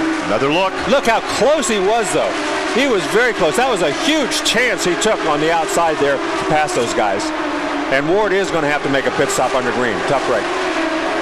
What a tough break for him. He made it up to about 64 laps. That's a long way without a pit stop, but now then it's probably going to cost him, and all he took was fuel, didn't take tires, so. But he needed that yellow flag to make that pit strategy work. It just never did happen, so a tough break for him. He stretched it longer than anybody else. It's one chance they took that just didn't work out, though. Well, that will move Salazar up to second, Dare to third, Alex Barron is now fourth, Gilles de Ferran is fifth, Robbie Buell is sixth, Giafoni is now up to seventh in the Hollywood car, Sharp is eighth, Castro-Neves is ninth, and Buddy Lazier is now in 10th position. As you ride along with Scott Sharp. Yeah, he's right behind Giafoni there. They've caught some slower cars. Giafoni trying to get to the inside. Sharp's going to follow him through. Oh. Went by Billy Rowe in the number 81 machine. Now then, if he follows him, looks like Sharp might try to go on the outside. Uh-oh. Number 20. That's Noda. That's Hideki Noda. Looks like he's blowing the engine in that thing. A lot of smoke coming out of there. And he's got down to the inside of the racetrack, but I believe this will bring out another caution. This is the rookie from Osaka, Japan, and that should bring out another yellow, as you indicated. Is there fire in there, Brett? There's fire in there. You can see the fire up there in the intake. And just think what a terrible break this is. In the cockpit. Yeah, a terrible break for Jeff Ward. 3 laps. If this had come 3 laps earlier, he could have made that stop under the yellow. Now he's a lap behind. Well, he's trying to push the car out of the way so they can get a fire extinguisher to it. You can see that thick black smoke as he quickly bails out with the help of the safety crew. Yeah, he doesn't seem to be in any huge hurry, but that thing has to be pretty hot. He's trying to get all the radios and all the paraphernalia unhooked so he can get out of that car. But a lot of smoke, a lot of fire, but you could definitely see the flames because you can see them through the intake back there. So that thing is blown up big time. Our 4th yellow of the afternoon. Now lap 67, he did that coming off of turn number 2 down the back straightaway. and he appears to be okay. He was kind of looking down, but he appears to be okay. Meanwhile, though, Jeff Ward had lost a lap just You think the Ganassi team is talking to themselves right now? Boy, if we just stayed out for another couple of laps. Well, what will happen here is everybody's going to be coming into the pit area. Jeff Ward will not. He has made his pit stop. So when they get back on the racetrack, he will be behind the pace car. Because of the rules in the Indy Racing League, he'll be able to pass the pace car, go around, and get in on the back of the lead lap. That is, if everybody makes a pit stop, which it appears they will. Well, here comes your leader, to the attention of John Barnes and his crew on the Pennzoil Panther team. The second pit stop of the day for the defending champion of this Miami Grand Prix, as all the leaders, in fact almost the entire field, comes in for the stop. Takes a little water right there. You can see that he's all business. Just took one drink, tires are on, and he's back out already. And there's the A.J. Foyt crew. That is Eliseo Salazar in the Bank of Chile entry. Yeah, Dare beat him out, as did several other cars. It looked like he did not get a very good pit stop at all. So that's a tough break for Eliseo Salazar. So there is the number 4 car, Sam Hornish, out and back in the lead of the Grand Prix of Miami.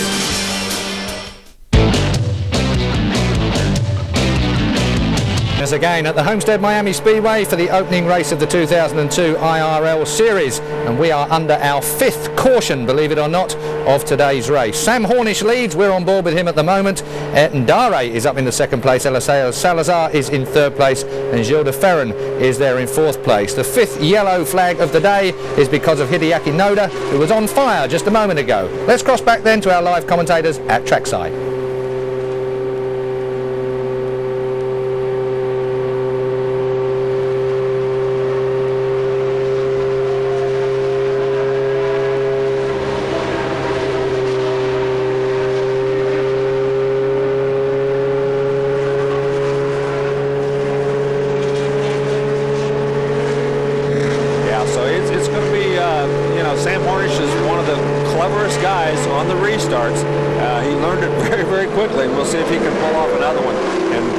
These guys behind. Well, with the exception of pit stops, he's been out in front most of the race. Yes, he has. 73 laps now complete, a 200-lap event on this 1.5-mile oval, 300 miles here. The green will be unfurled the next time by. You can see the breeze as you go by the flags on the backstretch. The breeze gusting up to 20 miles an hour off the ocean. And Jeff Ward did get his lap back, so he is on the lead lap, but he's at the end of this big, long line of cars, so he's got a long way to go to get back up front. The A.J. Foyt teammates are running 2nd and 3rd, Dare and Salazar. And Dare, again, gets a terrific start on the outside, and it looked like Salazar. No, that's Salazar who got the great start. No, that's Dare. That's Dare. Yeah. You're right. The Harris car. Here comes de Ferran on the outside of Salazar. That's the battle right there for 3rd spot. And de Ferran goes on by for 3rd position. Well, de Ferran has run a very smart race. He hasn't been up front challenging for the lead, but he has been right in the top 5 all day long. And every time he gets close to somebody that he's quicker than, he makes quick work of him, and then he just kind of settles in. He doesn't really make any daring moves on anybody, as Sam Hornish has done several times during this race. Well, that may be the difference in age. Sam's 22 years old. De Ferran's a little older. Well, de Ferran's a very, very smart guy. He runs this race knowing that the checkered flag, 200 laps, is the only time that pays to lead the lap. So, you know, if he's got a good chance, if he's running much faster than a guy, he's going to go around him. If he's not, he's content to run there in 3rd place until he goes in and makes a pit stop, makes the adjustments so that he can make the pass and make it very easily. De Ferran and Salazar could almost walk to work. They live down here in the Miami area. Yeah, several of these drivers live down here. They love the Miami area. And obviously the weather is good down here, so you can't blame them a whole lot. Eddie Cheever in practice said this is like Formula One. You work hard during the day and you can really have fun at night. Right now, Eddie Cheever's not having a whole lot of fun because he is a spectator after early contact with his young teammate Thomas Scheckter. And that's Salazar right there. He's right behind DeFerrin. After DeFerrin got around him, he's not lost any ground. He's just hung on right on his rear wing, trying to move up. Now here we take a look at Jeff Ward as he's trying to move his way back up the top. He's back in 14th position right now, and he's trying. Al Unser he's going by. Down to the 7 car. Down to the inside. He is making some progress, but he's got a lot of cars in front of him because of that missed opportunity or bad time pit stop, whatever you want to call it. But he had to make a pit stop. He was about out of fuel, but he has moved back up and is running quick again. Yeah, and you're riding along with Al Unser Jr. now, who again is in 22nd position, but Al is about 10 laps off the pace as we're working on lap 80 of a 200 lap event. Only 14 cars on the lead circuit, and Ward is in 14th position now, 15.6 seconds behind the leader, and there is your leader, the Pennzoil Panther team of Sam Hornish. Well, Sam put everybody on notice last year, the first 2 races of the season. Hey, I am a contender for the championship. He won the first 2 outings, and he's been dominant here this afternoon. Yeah, I think the biggest surprise to me is that white car right there is Alex Barron. He didn't get a lot of publicity, didn't get a lot of notoriety, but he's been hanging around that top 5 and running very, very strong all day long. He's been running in the 186, 187 bracket most of the day, and after that first around the pit stops when he got into the top 5, I thought he might fall back, but he has not. He's hung right in there with the best in the league, and right now he's actually gaining a little bit on Salazar. And for new fans, as he takes a look to the inside for the new fans of the Indy Racing League, these are naturally aspirated 3.5-liter engines. No turbochargers on these power plants. Robbie Buell right now right behind Alex Barron, so he made a challenge when Barron had to get out of the throttle when he tried that pass on Salazar. He lost a little ground, and that gave Buell the opportunity to come up. But right there is a big battle. That's 4th, 5th, and 6th right there in your screen. Salazar, Alex Barron, and Robbie Buell. Robbie Buell, one of the co-owners of this race car.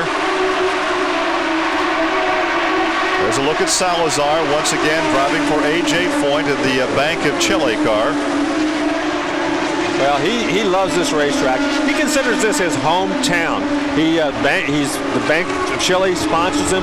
He had a lot of Chileans fly up here just for this race, and as we talk about, Alex Barron makes a move on him and goes around him going into turn number 1. So Salazar has lost that 1 position, but this is a great, great run for him, and he's very happy to do it down here in Miami, his hometown.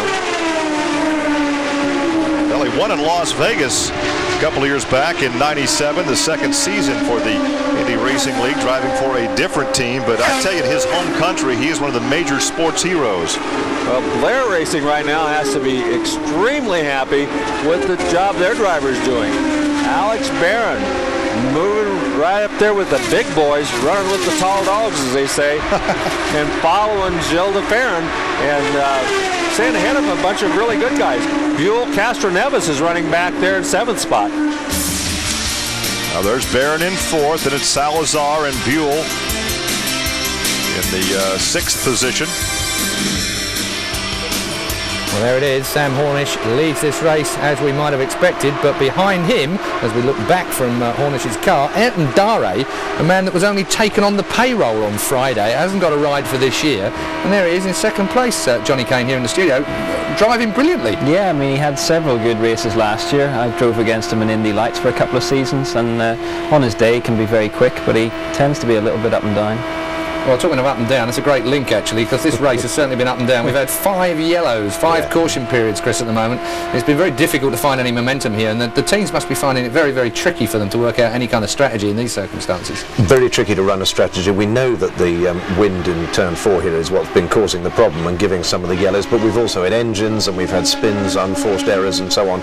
It's a shame because but it's also inevitable with the first race of the season, Keith. You're going to get people. Track's slippery, I think we've seen that. A lot of people are feeling their way around some new cars. A lot of rookies. 14 drivers who started this race in the IRL last year have not started this year. That's how many new buys we've got coming in from various places. One I'm impressed by is Alex Barron running in 4th there in another champ car. team that's moved over. Blair Racing was running in Champ Car last year. A number of people would have seen them running when they came to Britain. And Alex Barron's a good driver. Qualified down in 19th place. I mean, it's been a remarkable race for him as well, Andare especially. Anybody else that you've been taking note of, Johnny, here at the moment, very quickly? Well, Gilles de Ferran, obviously, he's been up at the front the whole day. Him and Hornish seem to be the guys that are most confident at the moment. Okay, well, as we look down on Sam Hornish, who leads this race, Gilles de Ferran's got a bit of work to go. Let's go back to the track and find out what the Americans make of it.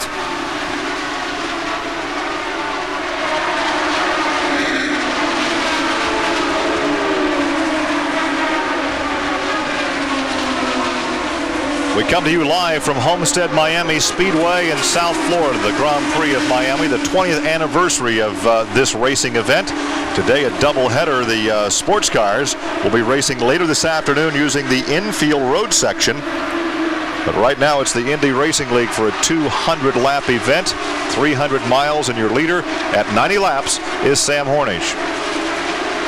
Well, this so far it's been a very interesting race. Hornish leading, but a lot of these other guys, particularly Alex Barron, hanging in there with guys that I didn't think they would be able to hang in there with. And look at the Barron. Now then he's got to run on Dare and take second position from Ayrton Dare. So Gilles de Ferran, the guy that we said kind of hangs around there and only passes when he gets a big run, he got that big run, and when he got it, he went right on by Ayrton Dare. But this battle is now a full 8 seconds behind the leader. So while these two guys have been fighting for position, the leader, Sam Hornish, has been opening up that lead. Yeah, Sam Hornish is running 4 miles an hour faster than anybody on the racetrack right now. When you've got that kind of an advantage, it makes it look easy. But believe me, they've worked on the car. They've got the downforce. They've got the handling perfect. It's not a horsepower thing. It's a Sam Hornish driving it and the crew having that thing set up. That's why he's able to go that quick. Well, once again, we'll take a look at that pass for second position as Gilles de Ferran got the good run on Ayrton Dare.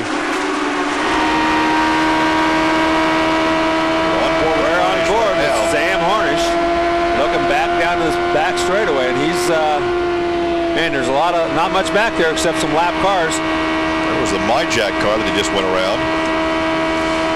That was the Laurent Radon rookie car, the Frenchman. Radon right now riding in 14th position, and the lead now has stabilized at 8.5 seconds over Gilles de Ferran. Well, he's certainly the class of the field at this point of the race.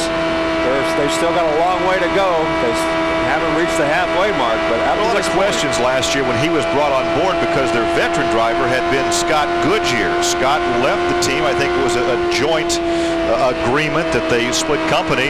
They bring in a young driver, questionable credentials as it were. And man, he took off and they have just gelled. Yeah, he's been so good. He was good from the first time they put him in the car, and you know, that's a lot of credit. You got to give a lot of credit to Gary Pedigo and John Barnes, the guys who chose him to drive the car, because he hadn't run well the year before, but he hadn't run well enough, a lot of people thought, to be in this quality of equipment, and he proved every one of them wrong. He's done a great job. Well, he's also showing how smart he is in traffic. Now, it again, may be youthful exuberance and just pure fortitude, but he's very good in traffic. And we'll see what happens now. He has traffic out in front of him going into this traffic. He was leading by 8.8 seconds over de Ferran. So let's take a couple of laps as we ride on board and see if he increases that or decreases as he goes through traffic. That's the George Mack 310 car. You saw him go by. That's his area code. Yeah, that's the area code where he lives out in Los Angeles. 310 Racing. That's that black car, two back of your leader. Approaching the halfway mark, 98 laps they're working on right now. You can see the car in front of him go very high coming off the corner right there. Now, as long as they're not running side by side, he can safely make his way by. So as we approach the halfway mark, Sam Hornish leads by over 8 seconds on Gilles de Ferran.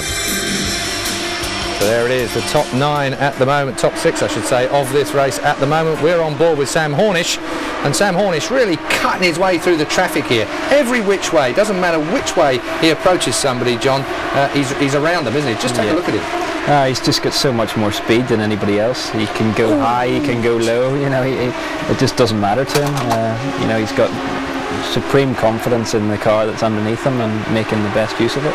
Well, Castroneves tried to intimidate him in the early part of this race. He is, of course, the reigning IRL champion, the youngest man to win a major open wheel title anywhere in the world, and certainly he's looking so good at the moment here in Miami. And the only question, Christopher, has to be is anybody going to do anything about him? Well, there are two things that are going to do something about him that we've seen so far. One is that some of the back markers are going to stray in front of him. That remains a possibility, and there's some rather erratic driving from some of the rookies at the back of the field.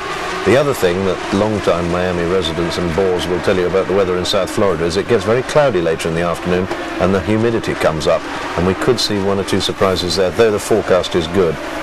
Billy Boat gets Yes, Billy Boat, a former spinner. I think he was our 4th caution of the day when he decided to take time out in a reverse mode out on the track.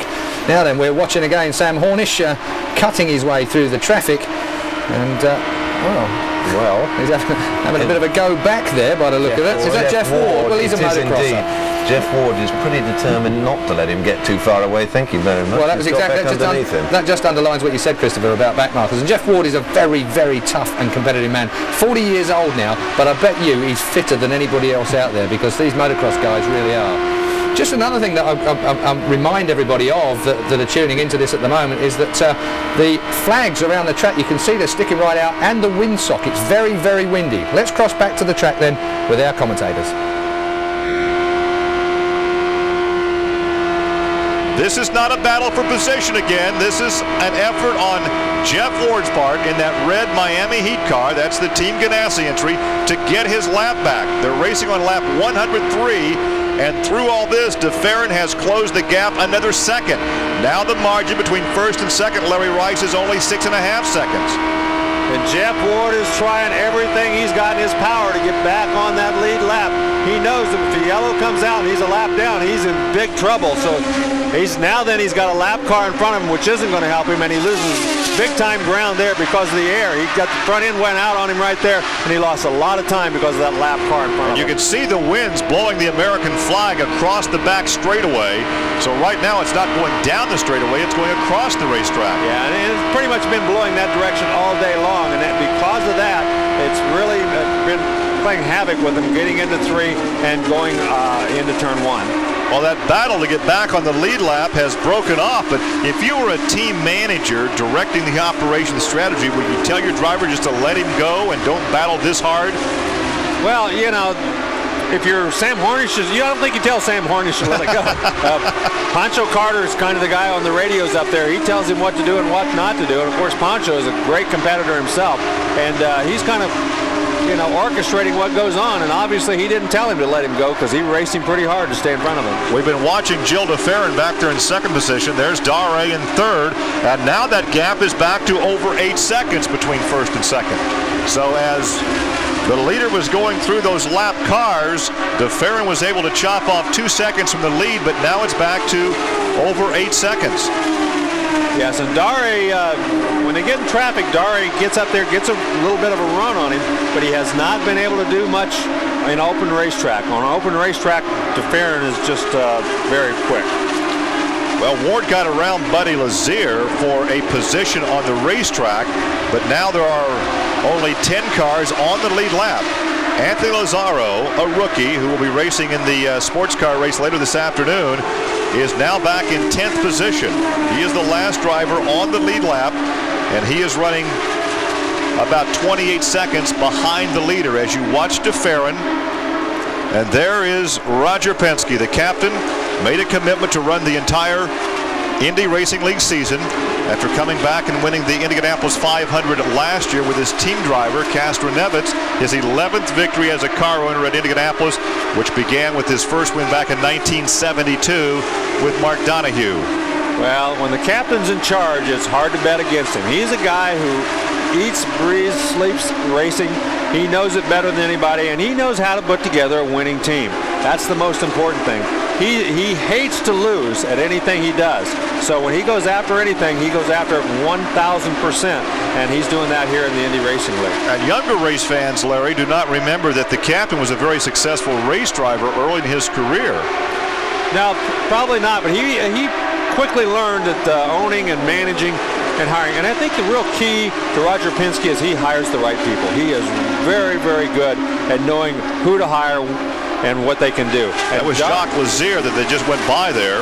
Yeah, Dare now has a run on Castroneves. Alex Barron in that white car, the fourth car back, he also is catching those two guys. So the traffic has helped Alex Barron as he's catching up the guys in second and third spot. But as they go through traffic, the gap between first and second widens out to almost 10 seconds. So as we watch this battle for second right there on the racetrack, this is happening about 10 seconds behind the leader.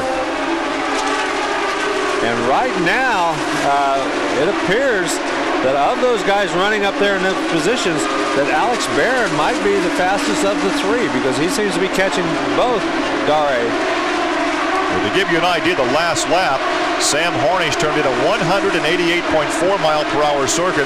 Gilles de Ferran in second was 183. So almost 5 miles an hour faster on that last circuit. There's Robbie Buell. He's the running in sixth position. He's the highest running Infinity engine car on the racetrack right now.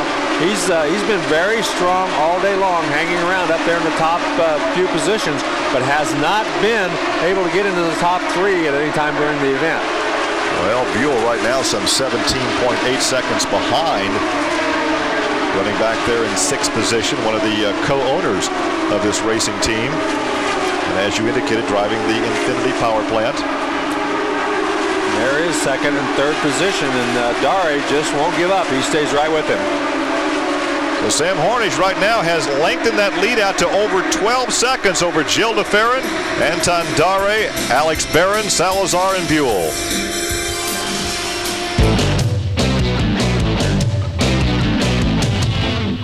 Laps to go of the Homestead Miami Speedway for round one of the IRL.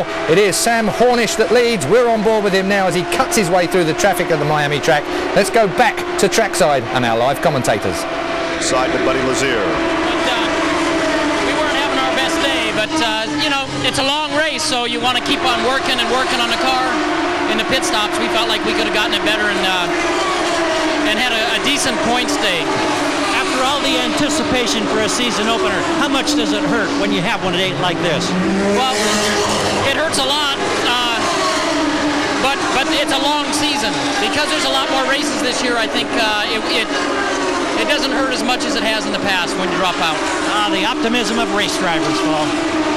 Buddy Lazier, the winner of 5 of the last 15 IRL races. Look at this. Oh man, did you see Sam Hornish to the outside? That was Castroneves to the inside, both going around Jacques Lazier. But boy, for a guy that's got a half a lap lead, he's driving the wheels off of that thing. Well, he just knows no fear. He's pushing for a lap lead. Right now, his lead is over 22 seconds. Man, oh man, that was a gutsy move as he went on the outside of both those guys. And the real fear is there that Jacques Lazier sees one guy but doesn't see the other. And here comes your leader. Here comes your leader under green. Only 3 drivers on the lead lap. Hornish, de Ferran, and Buell. Now Hornish will drop back off the lead lap, but once again, the pit stops will cycle through under green, providing it stays green. They will cycle through, but he's one of only 3 guys that hadn't made their pit stop up to this point. I'm a little surprised that Robbie Buell is still on the racetrack. There was a question as to how far the Infinities could go on a duel. They didn't think they were going to get as good a mileage, but obviously that Infinity is getting as good a mileage as the Chevrolet is.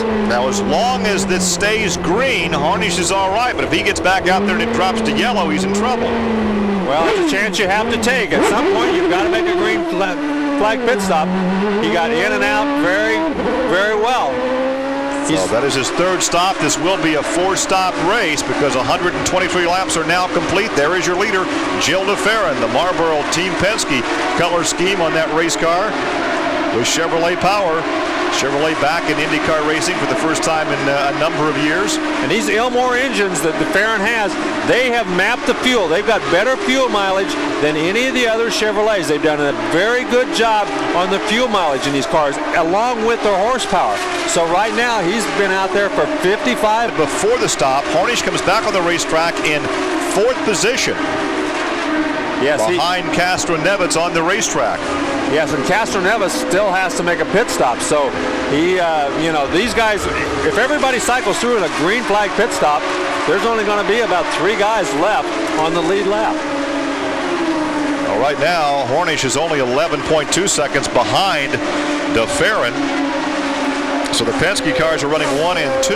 There is the Hollywood entry of Felipe Giafoni, driving for Mo Nunn this year, the Rookie of the Year last year. And it looks like DeFerrin is getting ready for a pit stop, so he'll be in probably next time by as he heads down for the inside of the racetrack. So DeFerrin in car number 6. They'll likely leave, I would think, Castroneves out for another couple laps where they bring him in because they're pitted together in the pit area. Wow, this is unbelievable that he's made it this far. 57 laps, mostly green flag laps. So they had a very, very good fuel mileage on that Marlboro car. Well, he stops on lap 128. That will put Castroneves in the lead, put Hornish back to second. When Castroneves makes his pit stop, Hornish will cycle back to the lead. But don't count Sharp out. Sharp right now being shown only 11 seconds behind the leader, which is Castroneves. Dare is now 24 seconds back. And here comes Castroneves right following his teammate in. They both ran 57, 58 laps. So Castroneves now going to make his pit stop, and he's going to have a great pit stop to get back out on the lead lap. And that puts Hornish back in the number 1 position.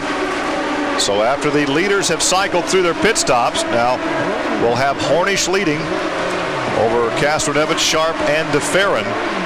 Castroneves now in the pits, timing his pit stop at just 11 seconds. A good stop for Team Penske. And that was, they're battling with Jacques Lazier there to get position out of the pit lane. And Jacques Lazier rightfully let him go. Jacques knows he's not in the contention to win this race. Castroneves is, so he just let him go. He got out of the throttle and let him go by. And back with your leader on lap 130, turning laps now over 191 miles an hour. And look who's in second position. Scott Sharp has worked his way up to second. He's some 11 seconds behind your leader. And right now your leader is directly behind one of the Penske cars. So we're coming to you live from the Grand Prix of Miami from Homestead Miami Speedway, lap 131. Lap 131. Well, by my calculations, we've got 69 laps still left to go in this race at the moment. Sam Hornish is the man on the move, having fueled. Gilles DeFerrin's been in, Castroneves has been in. We're in for a bit of a grandstand finish, I feel, down in Miami. Now, if this carries on going the way it is, Johnny, they've got just one more stop to make under a green, if we ever get that far. Yeah, I mean, Hornish definitely looks still the most confident guy in the car. He had built up an extremely big lead there before the pit stops, and I can't really see anyone getting too close to him. Well, Scott Sharp now down in pit lane, making his, he's the last of the leading bunch. And Scott Sharp, actually, we've not talked about Scott Sharp throughout this this race at the moment, Christopher. Well, that's interesting, isn't it? Because if you remember, last year we were always talking about Scott, but he was always running there up at the front. This year the focus has been, in this first race, on how the arriving Champ Car teams have been running against Hornish with 1 or 2 other excitements. And that Scott, there's nothing wrong with him or his racing ability or the team.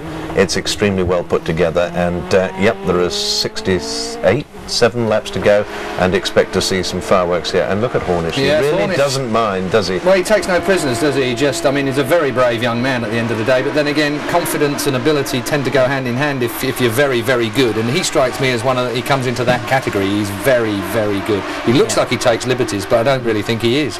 No, I mean, he's obviously very good at oval racing, and he's confident with the team and the car, and that just keeps making him faster and faster. And sometimes when you get in a position like that, you can make mistakes and get away with it. The luck just runs with you. What's the pattern of this race at the moment, Johnny? Now they've sorted themselves out and we're all pitted and got ourselves sorted out. What's the pattern of this race? How do you see this panning out now? Really, I can't see anyone catching Hornish. He just seems to be too quick today. I think he's going to just run away with it, to be honest, unless he has any problems. Sam Hornish it is then that leads this race at the moment. He's being chased, but and aggressively chased, it has to be said, but Sam Hornish is the man to beat today. So as he weaves his way through the back markers at the Miami Homestead track, let's go back to the track for our live commentary. As you look at the pass, first place is putting a lap on second place, and right now Sam Hornish has an entire lap lead on the entire field. Well, we talk about how great the racing is in the Indy Racing League, how some of the fastest, closest racing you'll ever see. But Sam Hornish is just stinking up the place today. He is so quick out there. Nobody can keep up with him. Not sure that the likes of Gary Pettigo and Mike Griffin and John Barnes, the team owners, would agree that he's stinking up the place. They love what they're saying out there. Absolutely. I didn't mean that, but it is, this is exactly what he did last year. He came here and was just head and shoulders above everybody else most of the race. And here today, he's been a little luckier. They've had very few yellows here in the last part of this race. There were a lot of yellows for the first 50 or 60 laps. But after about 60 lap mark, they've gone pretty much yellow free. So during that time, he's been so much quicker than everybody else that he's just pulled away from him. The two cars right now that are running fairly close to him are DeFerrin and Castroneves in speed, but they're lap down. Well, he pulls up behind Scott Sharp. We saw Scott make that pit stop a few laps ago, and right now Scott Sharp is back in 9th position, and he is about to go 2 laps down. Yeah, he's been pretty quick all day long, but he just hasn't been anywhere near as quick as Hornish has been. He right now is running 188 miles an hour. Hornish is running almost 190. Well, we're working on lap 139, still over 61 laps to go, and you look over the rear wing, and there goes Hornish to the inside, and he puts Scott Sharp another lap down. Scott is now 2 laps in arrears in 9th position. And you can tell right there why he got passed down the straightaway. He had to lift coming off of turn 4. The wind took him up towards the wall. He had to get out of the throttle. Meanwhile, Sam Hornish did not have to lift, and he just blew right on by him. Well, Dere right now in the 2nd position. DeFerrin is 3rd. Castroneves is 4th. So the Foyt cars are running 2 and 5. The Penske cars are 3rd and 4th. And Robbie Buell, with the best Infinity powered entry, back there in 6th position. But again, everybody is at least 1 lap down to your leader. And the top, the top 8 drivers are a lap off the pace. And Scott Sharp is 2 laps back in 9th position. And Thomas Schechter is still running in 11th position. He's had a pretty good run, even though he had all that trouble early in the going. He's been running pretty quick, but he just not as quick as those leaders. He was concerned about his opening race on an oval. He called his dad, Jody Schechter, the 79 Formula One champion. Jody was in London at the time, and he got perked up after talking to his dad, but I doubt if he wants to talk to his car owner when this race is over. He's got to face Eddie Cheever. Yeah. He'd like for this race to go for about 1,000 miles. Yeah.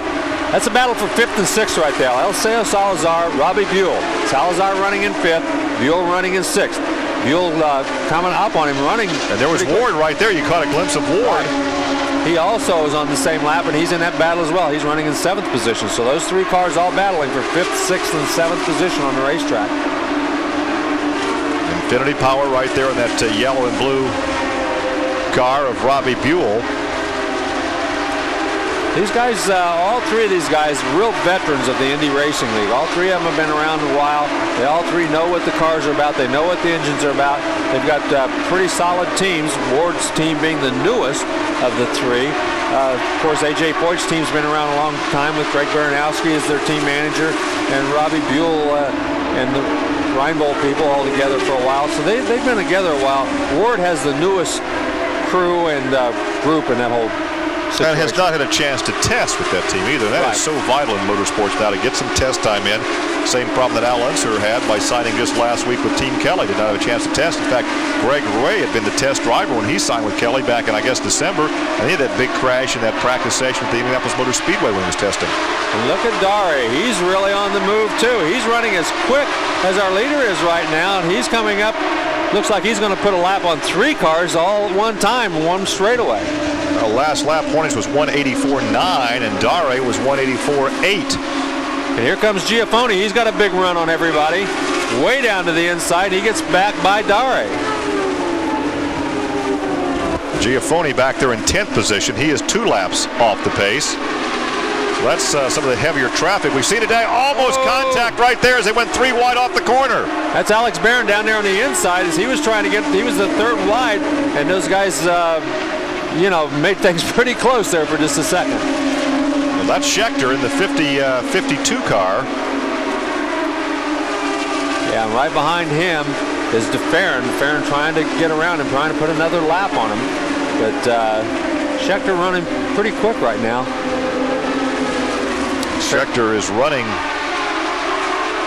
trying to get his speed his last lap at 177 miles an hour, getting some valuable seat time on an oval. I think you're going to see him be very competitive in future races this season once he settles into a rhythm on those ovals.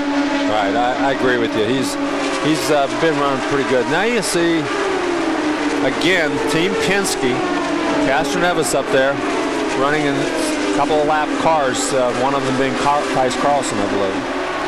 Well, back on board with your leader on lap 148. And a little traffic out in front, but he has just sliced through traffic like a Vegematic. Well, he's right now 4 miles an hour faster than the next closest guy on the racetrack. I mean, he is just dominating this race in a way we have seldom seen in the IRL. Well, I tell you what, the last lap he was 9 miles an hour quicker than second place. Yeah, Robbie Buell is running very well too, but he's back in 6th spot right now, but he ran over 187 miles an hour. Now back on board with your leader.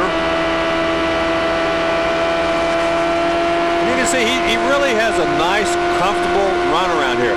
It doesn't appear that he's doing anything silly, except when he gets in traffic, he's taking a few chances, but most of the time it's very, very smooth. Well, live coverage coming to you from Homestead Miami Speedway, where Sam Hornish has a full lap on the entire field this afternoon.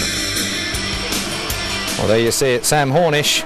Absolutely remarkable around this Homestead racetrack at the moment. Back here in the studio, we're all in awe of him. You've only got to see the lack of effort he's putting in on the steering there, just having a little bit of a break there, stretching his hands, getting a bit of circulation around them. It's almost boring to watch his hands. Even though it's windy out there and it's been difficult for all the drivers, we've seen all sorts of things, shenanigans going on. Look at the way that he's so gentle and steering that car around, Johnny. It's impressive. Yeah, I mean, the car's obviously working supremely well. You know, he really just turns in, holds a constant lock on it, and the car's not doing anything bad at all. He's able to just drive around, really. Well, he's lapped everybody. There's no doubt about that. Sam Hornish has lapped every single person here. He's head and shoulders above everybody. He is the current IRL champion.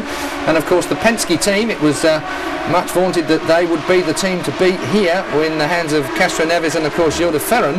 And certainly after qualifying, they looked like they were going to be something to behold. But Sam Hornish, despite all that intimidation from Castroneves early on, Chris, he's just cleared off. Yes, he has indeed, and obviously they have been working extremely hard on their engine over the winter. This is the first race in which the GM V8 is no longer the Oldsmobile Aurora engine, is now called the Chevrolet. They are Chevrolet. There are 6 or 7 different versions of the Chevrolet in the race, including one built at Ilmore in England being used by the Penske team, but not by the Panther team, and he's just running away with it. And now they've obviously got something very trick working either in the engine department or more likely, I think, on this track in the aero department. I was going to say, aerodynamically, that car looks to me like it's not I know much about aerodynamics, but I do know when a car looks like it's pointed in the right direction, and that one, he certainly looks like he's able to do whatever he wants to do with it. So we've got about 48 laps left of this 200-lap race to go, and as we watch the rest being very much the rest, Sam Hornish is in charge of Miami. Let's go back to the track then and our live commentary team.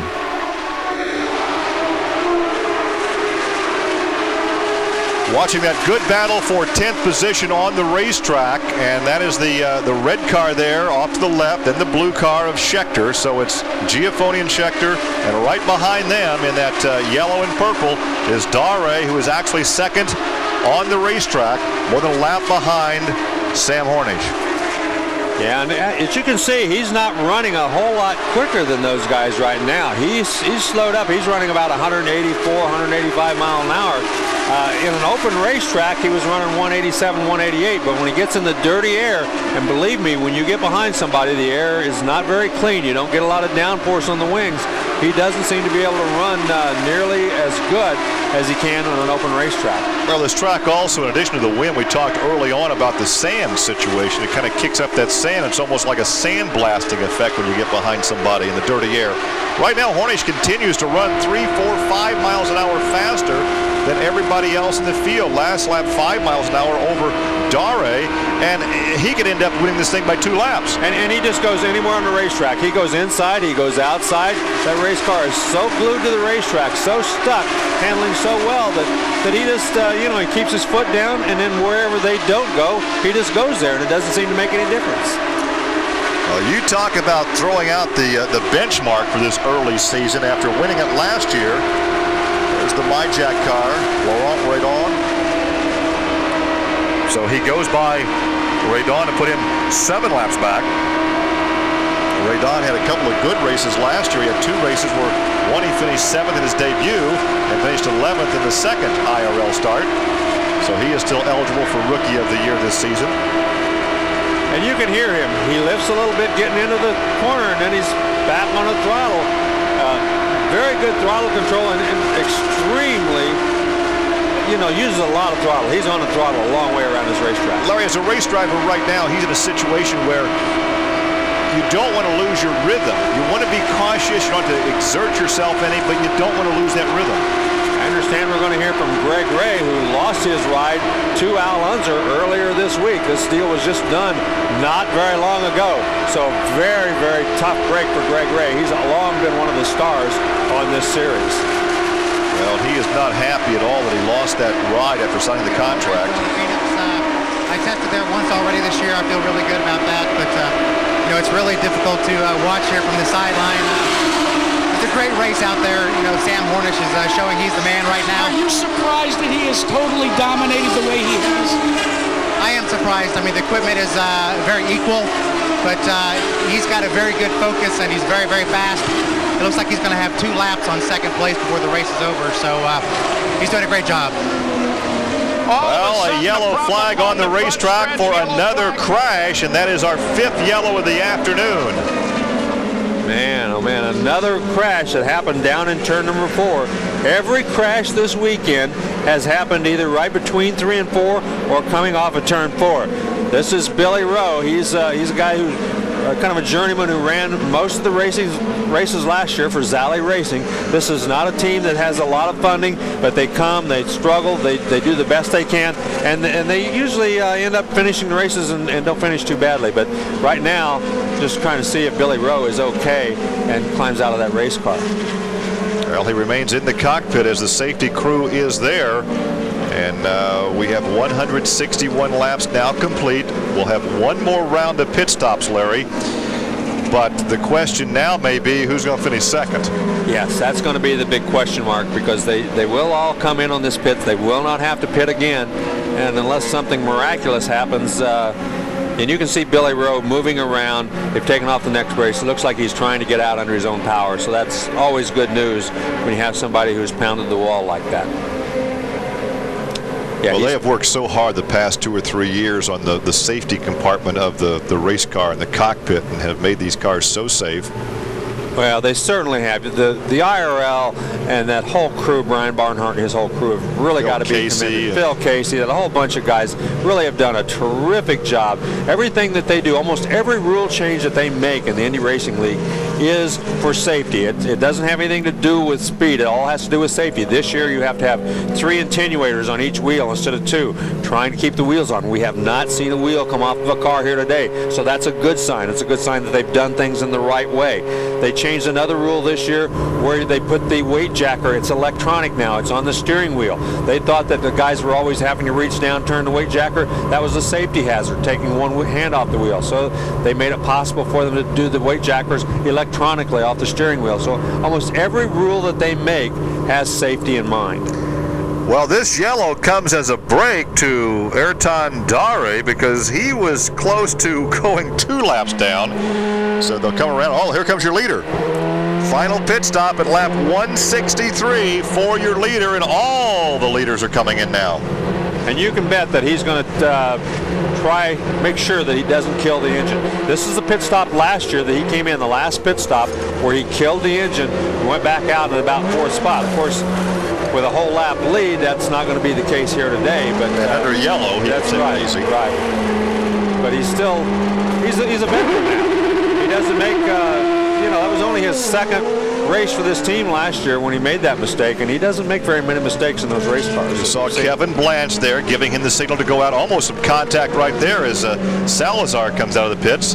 Heavy traffic. There's Jacques Lazier in front of him. That was a 9.8 second pit stop for Hornish. Penske's guys stayed on the racetrack. Now they will still be on the lead lap. That'll be interesting because they will get back on the lead lap because they'll get to go around and fall in behind everybody else. But they too will have to make their pit stop, and if they wait too long, we'll be back under green. So as the strategy plays out here, we'll come back with more from Miami.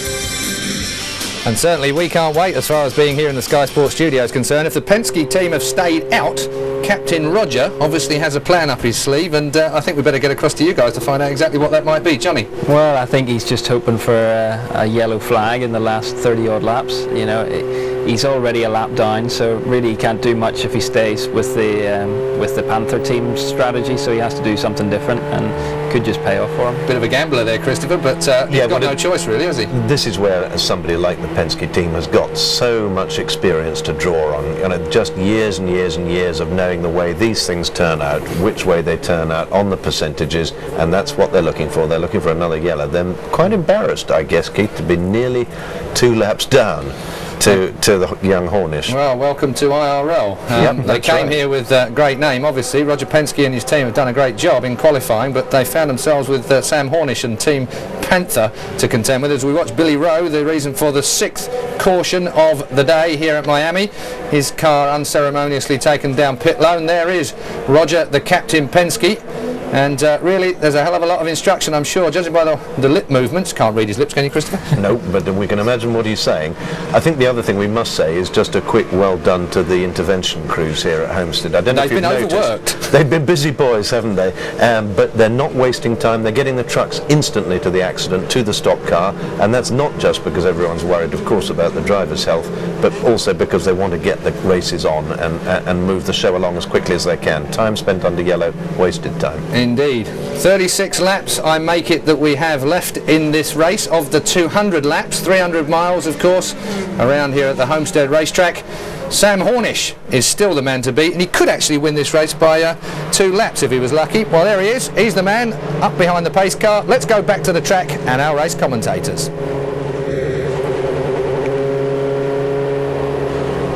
Back at the Homestead Miami Speedway on lap 166. We're working now with a 200 lap race and 3 cars on the lead lap. It's Hornish, DeFerrin, Castro-Neves, then a lap down Dare. Ward is a lap down in 5th, then Robbie Buell in 6th, Salazar is 7th, Sharp is 8th, Barron 9th, and Giafoni is 10th.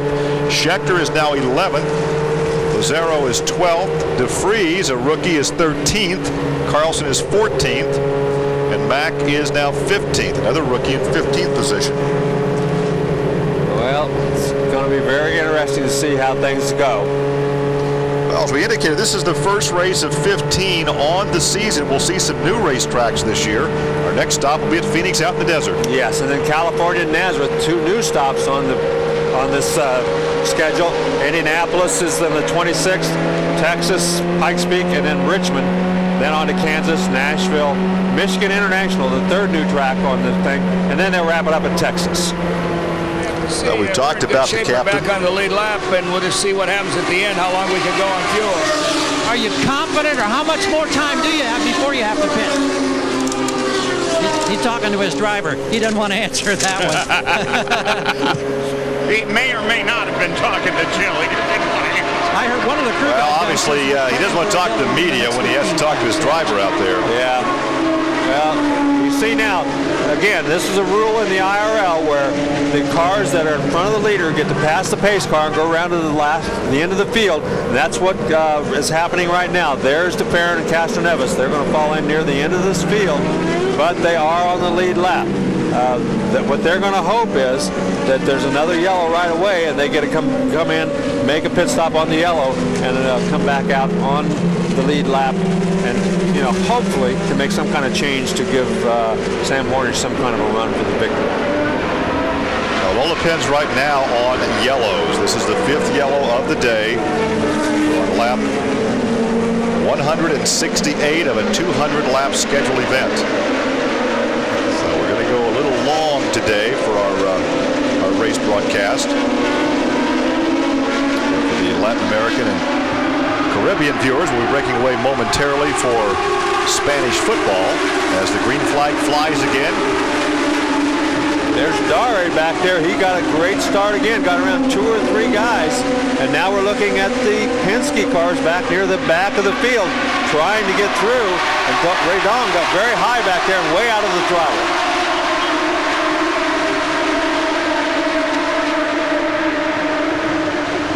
Well, don't forget, for once again, you Latin American and Caribbean viewers, we're going to break away momentarily for live coverage of Spanish football. Real Madrid versus Celta Vigo. For the rest of our viewers, we ask you to stay with us as we bring you the conclusion of this Indy Racing League Grand Prix of Miami. On board again with Scott Sharp, who makes his final pit stop. Sharp back there now in 8th position. Yes, he looks like he's had some kind of a problem as he's slowing way down, and he's heading for the pit area. As we take a look back, here comes DeFerrin and Castroneves, those 2 red and white cars right there in your screen. As DeFerrin, you can see DeFerrin running now in 2nd place. He's coming through there, but he's got a long way to go. Uh-oh. Yellow flag on the racetrack. This is exactly what Team Penske wanted. They were running 5 and 7 seconds behind the leader, and this is exactly what they needed to have a shot at a victory here this afternoon. Well, they obviously, he played the odds. This time he won. Sometimes you're going to lose those. Well, but where's the yellow, though? We're looking around the racetrack for that yellow flag. Could have been Scott Sharp not making it back to the pit area. He's slowed way down going down there between 3 and 4. They may have to haul him off the racetrack. I don't know that for sure, but that would be my guess. Now, Team Penske will. There he is. It's exactly what happened. He did not make it into the pit area. They have to pull him in, and I'm not sure whether he ran out of fuel or whether he had a problem. They put that bar through there. They wrap the tow rope around that, and that's how they pull him in. That's what that bar is for. Put the tow rope on. Now, Penske will make his pit stop, both with DeFerrin and Castroneves. They will be at the end of this pack, but they're going to just have to slice their way through as quickly as they can and hope that in 30 laps they've got some sort of a chance. That flag there means the pit area is still closed. They cannot go in yet for fuel. So they should have plenty of fuel. They ran 50 laps. They've only run 45 this time on their fuel, so they should have plenty of fuel. Shouldn't be worrying too much about that. 28 laps to go. They'll make their stop. We will have a shootout with at least 3 drivers. So once again, you talk about his strategy. It worked out for him this afternoon. At least he's going to have a shot on the lead lap. Well, and that's all he wanted. Roger Penske and his crew wanted a chance to win this race. They knew that the only way they were going to have a chance to win the race was to do exactly what they've done. They'll be back on the lead lap, and the pits are open this time by, so we'll see those 2 guys. It'll be interesting to see if anybody else comes in too. Somebody else, some of these other guys will probably have to come in. The more of them to come in, the better off it will be. We want to correct a statement we made earlier. We'll be joining the Spanish football game following the conclusion of this race. We still have some 28 laps to go. We want to bring you the conclusion of this race, and then we'll be joining the Spanish Football League.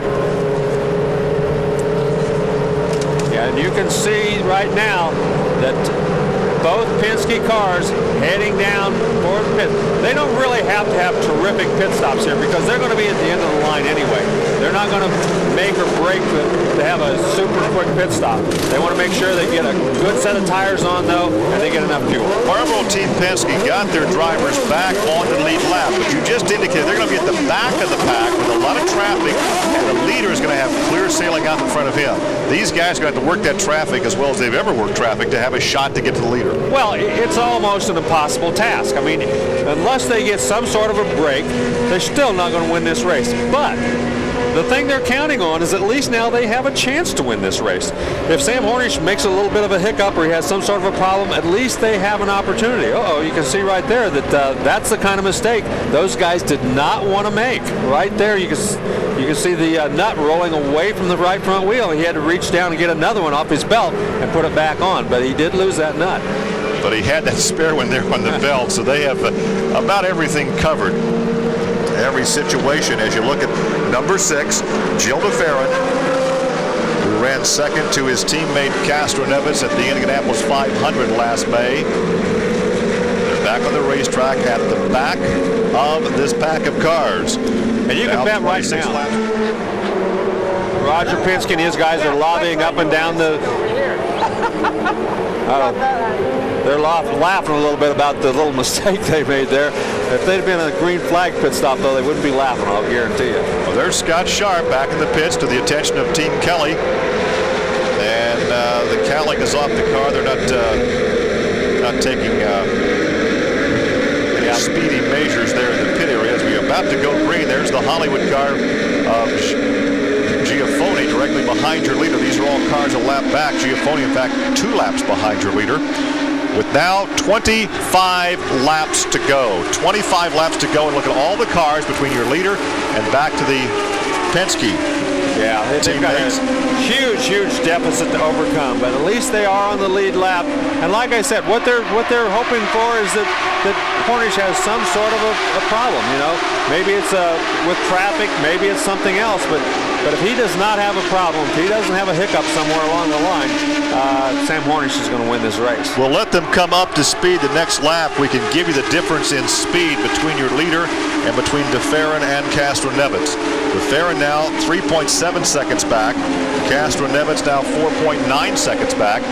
And right now, both that last lap, Hornish and DeFerrin at 184.4 miles an hour. Yes, and remember that they will have fresher tires on, so the fresher tires will help them. And I'm sure that the captain is telling some of these slower cars, hey, get the heck out of our way. We still got a chance to win this thing. Don't be blocking us. They complete 177, still 4.8 seconds between first and second. Now that time, because of traffic, Sam Hornish was a full 7 miles an hour faster than second place. And that's the advantage to leading. If you're out in the lead, you don't have to deal with any lap traffic. You've got an open track, and every lap is going to be consistent. You're going to run 189, 190 every single lap.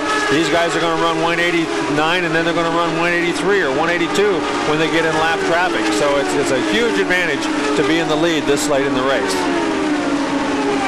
Well, that is the Jacques Lazier car. That's the Johns Manville Team Menard car. The next to be passed by DeFerrin. DeFerrin runs over 6 seconds in second place, 6 seconds behind your leader. Castro Neves now 7.1 seconds behind your leader, and that last lap, Hornish was a full 10 miles an hour quicker. Yeah, I mean, he's just got that thing so dialed in. He's so fast that even if they had started second and third behind him on the racetrack, I still don't think they had enough speed in either one of those cars to get around Sam Hornish Jr. The last lap there was about 8 miles an hour difference, so again, he has a clean racetrack out in front of him as you look at DeFerrin. You know, I knew Sam Hornish was going to be good at this racetrack. I think the team knew that they were going to be good, but I don't think even those guys knew how dominant they were going to be. I don't think they had any idea that they could come down here, and with this many good race cars, you've got Robbie Buell, you've got Team Cheever, you've got Team Penske, with all of those guys along with A.J. Foyt, I don't think they had any idea that they could come down here and dominate this race.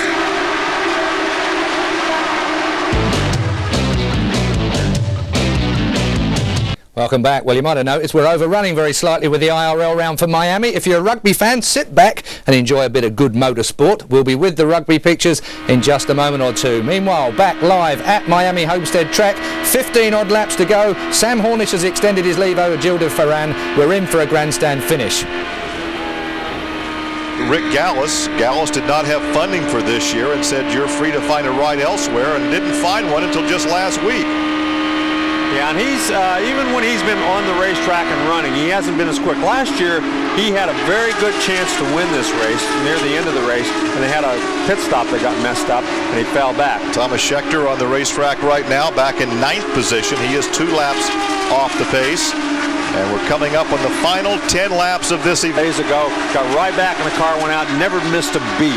He got right in there, was just as fast in the backup car as he had been in the primary car, and I think he's going to be a guy to reckon with for this season. We're going to be here in the broadcast booth when this race concludes. I'd like to be down in the hauler when he walks back to have a conversation with his team owner after that collision early on with Eddie Cheever. I don't know whether he had crash damage in his contract or not, but he may have. Eddie's had a chance to cool off, and we heard from Eddie earlier, and obviously he was very upset with what transpired so early on, because patience is so imperative. You can't win the race the first few laps of the race. Well, and that's why this young man has been so impressive.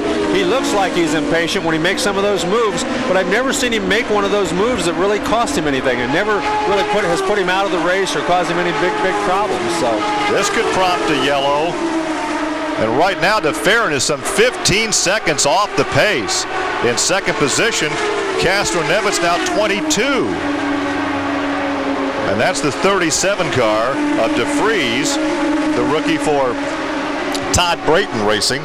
And he gets it off the racetrack and has lost the engine in that car. That's the pit bull entry. Yeah, it looks like it'll be interesting to see if they do throw that yellow flag, because if they do, at least it'll give Castro Nevis and these guys a chance. But right now, Sam Hornish, quite honestly, is so much the class of the field. Oh, we got a trouble.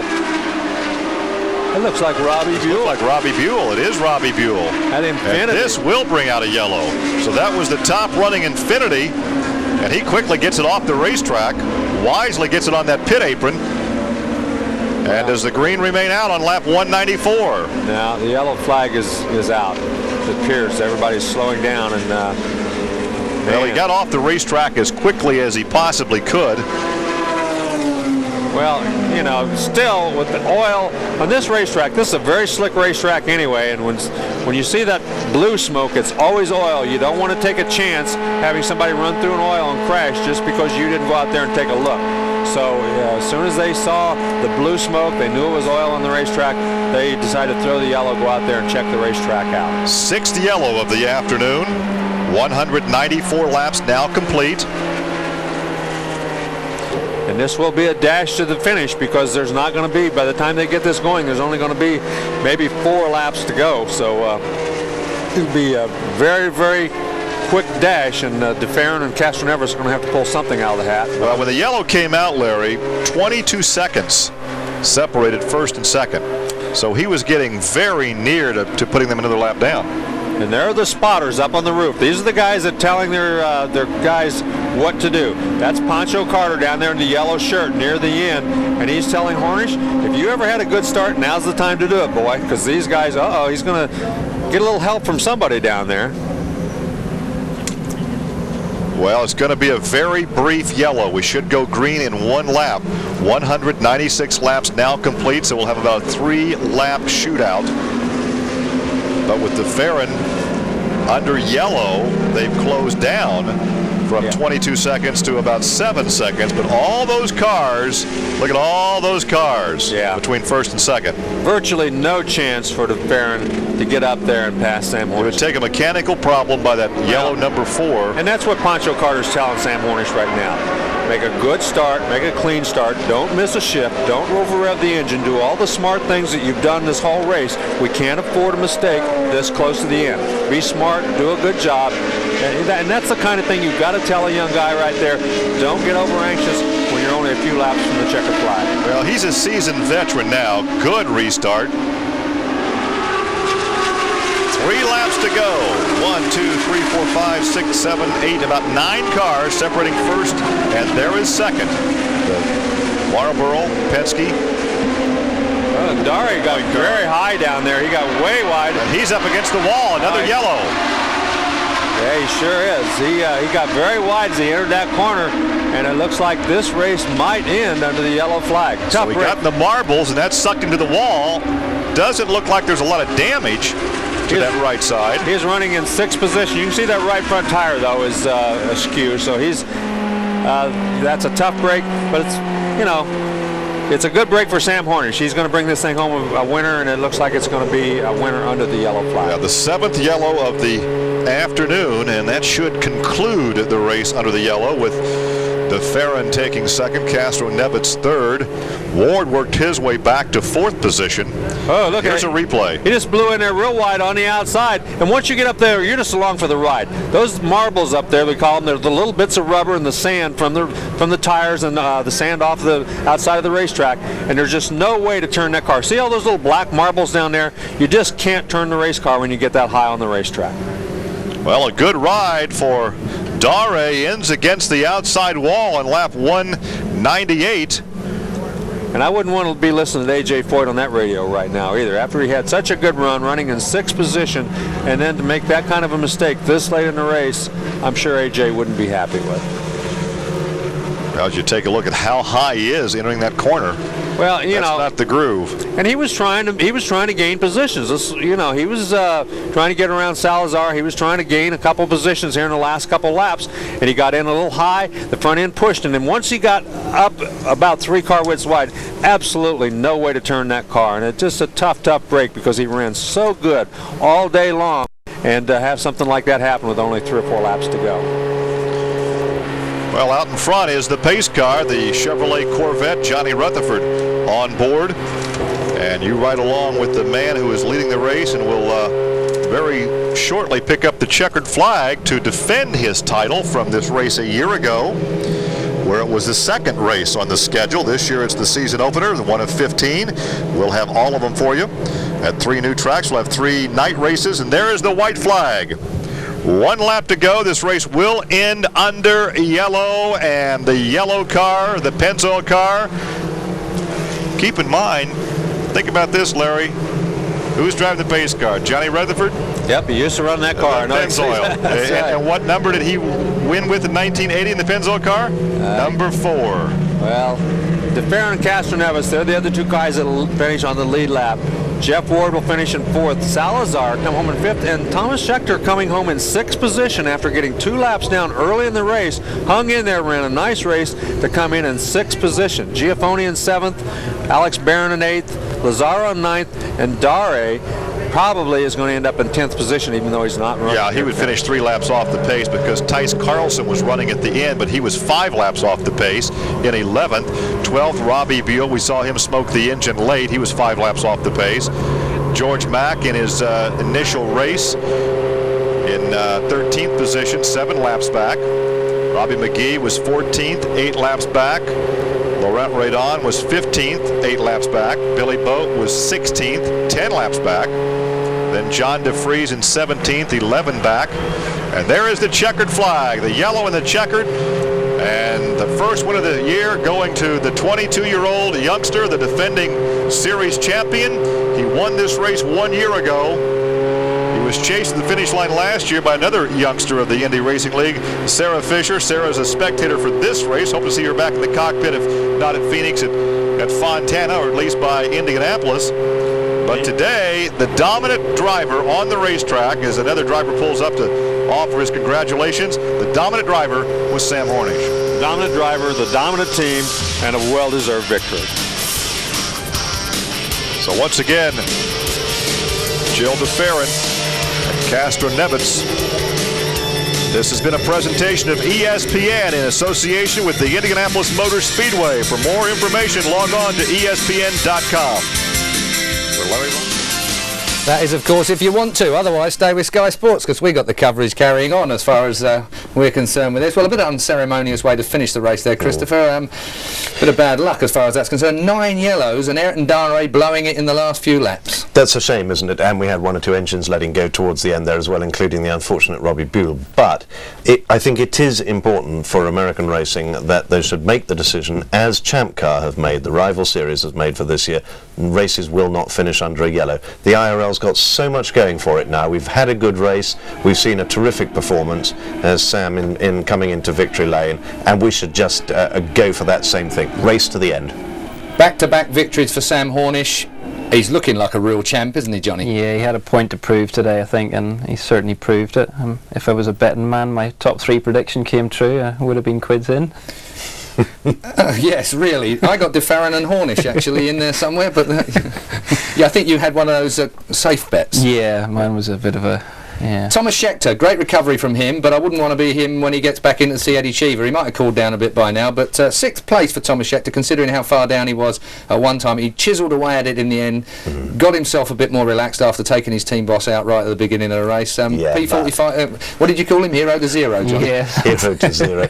I mean, listen, Eddie Cheever is an extremely intelligent and experienced man. And very mad. And very, very angry. And maybe the smart thing for Thomas Scheckter to do is just take a right clean out of the oval and head off back to downtown Miami, because Eddie's going to be very cross with him. But that's the way to learn. And a word for Jeff Ward. Chip Ganassi finishes up in 4th place today, Johnny. Yeah, I mean, that's a good start. I think the deal came together fairly late on, so I think they'll be happy with that. Okay, we're looking at your race winner, and with a bit of luck, we'll be having a word with him. More dominating in this race. It could have been a little bit better if we hadn't had so many cautions there towards the end, but it was a lot of fun. The Pennzoil Panther guys did an awesome job as usual. Gave me a race car that I really couldn't put it wrong. So hats off to them, and just want to thank Chevrolet. I'd like to bring Chevrolet to the winner's circle again, and Firestone Tires. Congratulations. Thank you. Absolutely outstanding. Congratulations to the winner. That is, of course, Sam Hornish Jr. The next stop for the Indy Racing League is out in the Arizona desert at Phoenix, and we'll be bringing you the whole race live on Sky Sports 3 at 9 p.m. on Sunday the 17th of March. Well, that's all we have time for today. My thanks to Johnny Kane and, of course, Christopher Tate. And I hope you can join us in 2 weeks' time. From all the team, bye for now.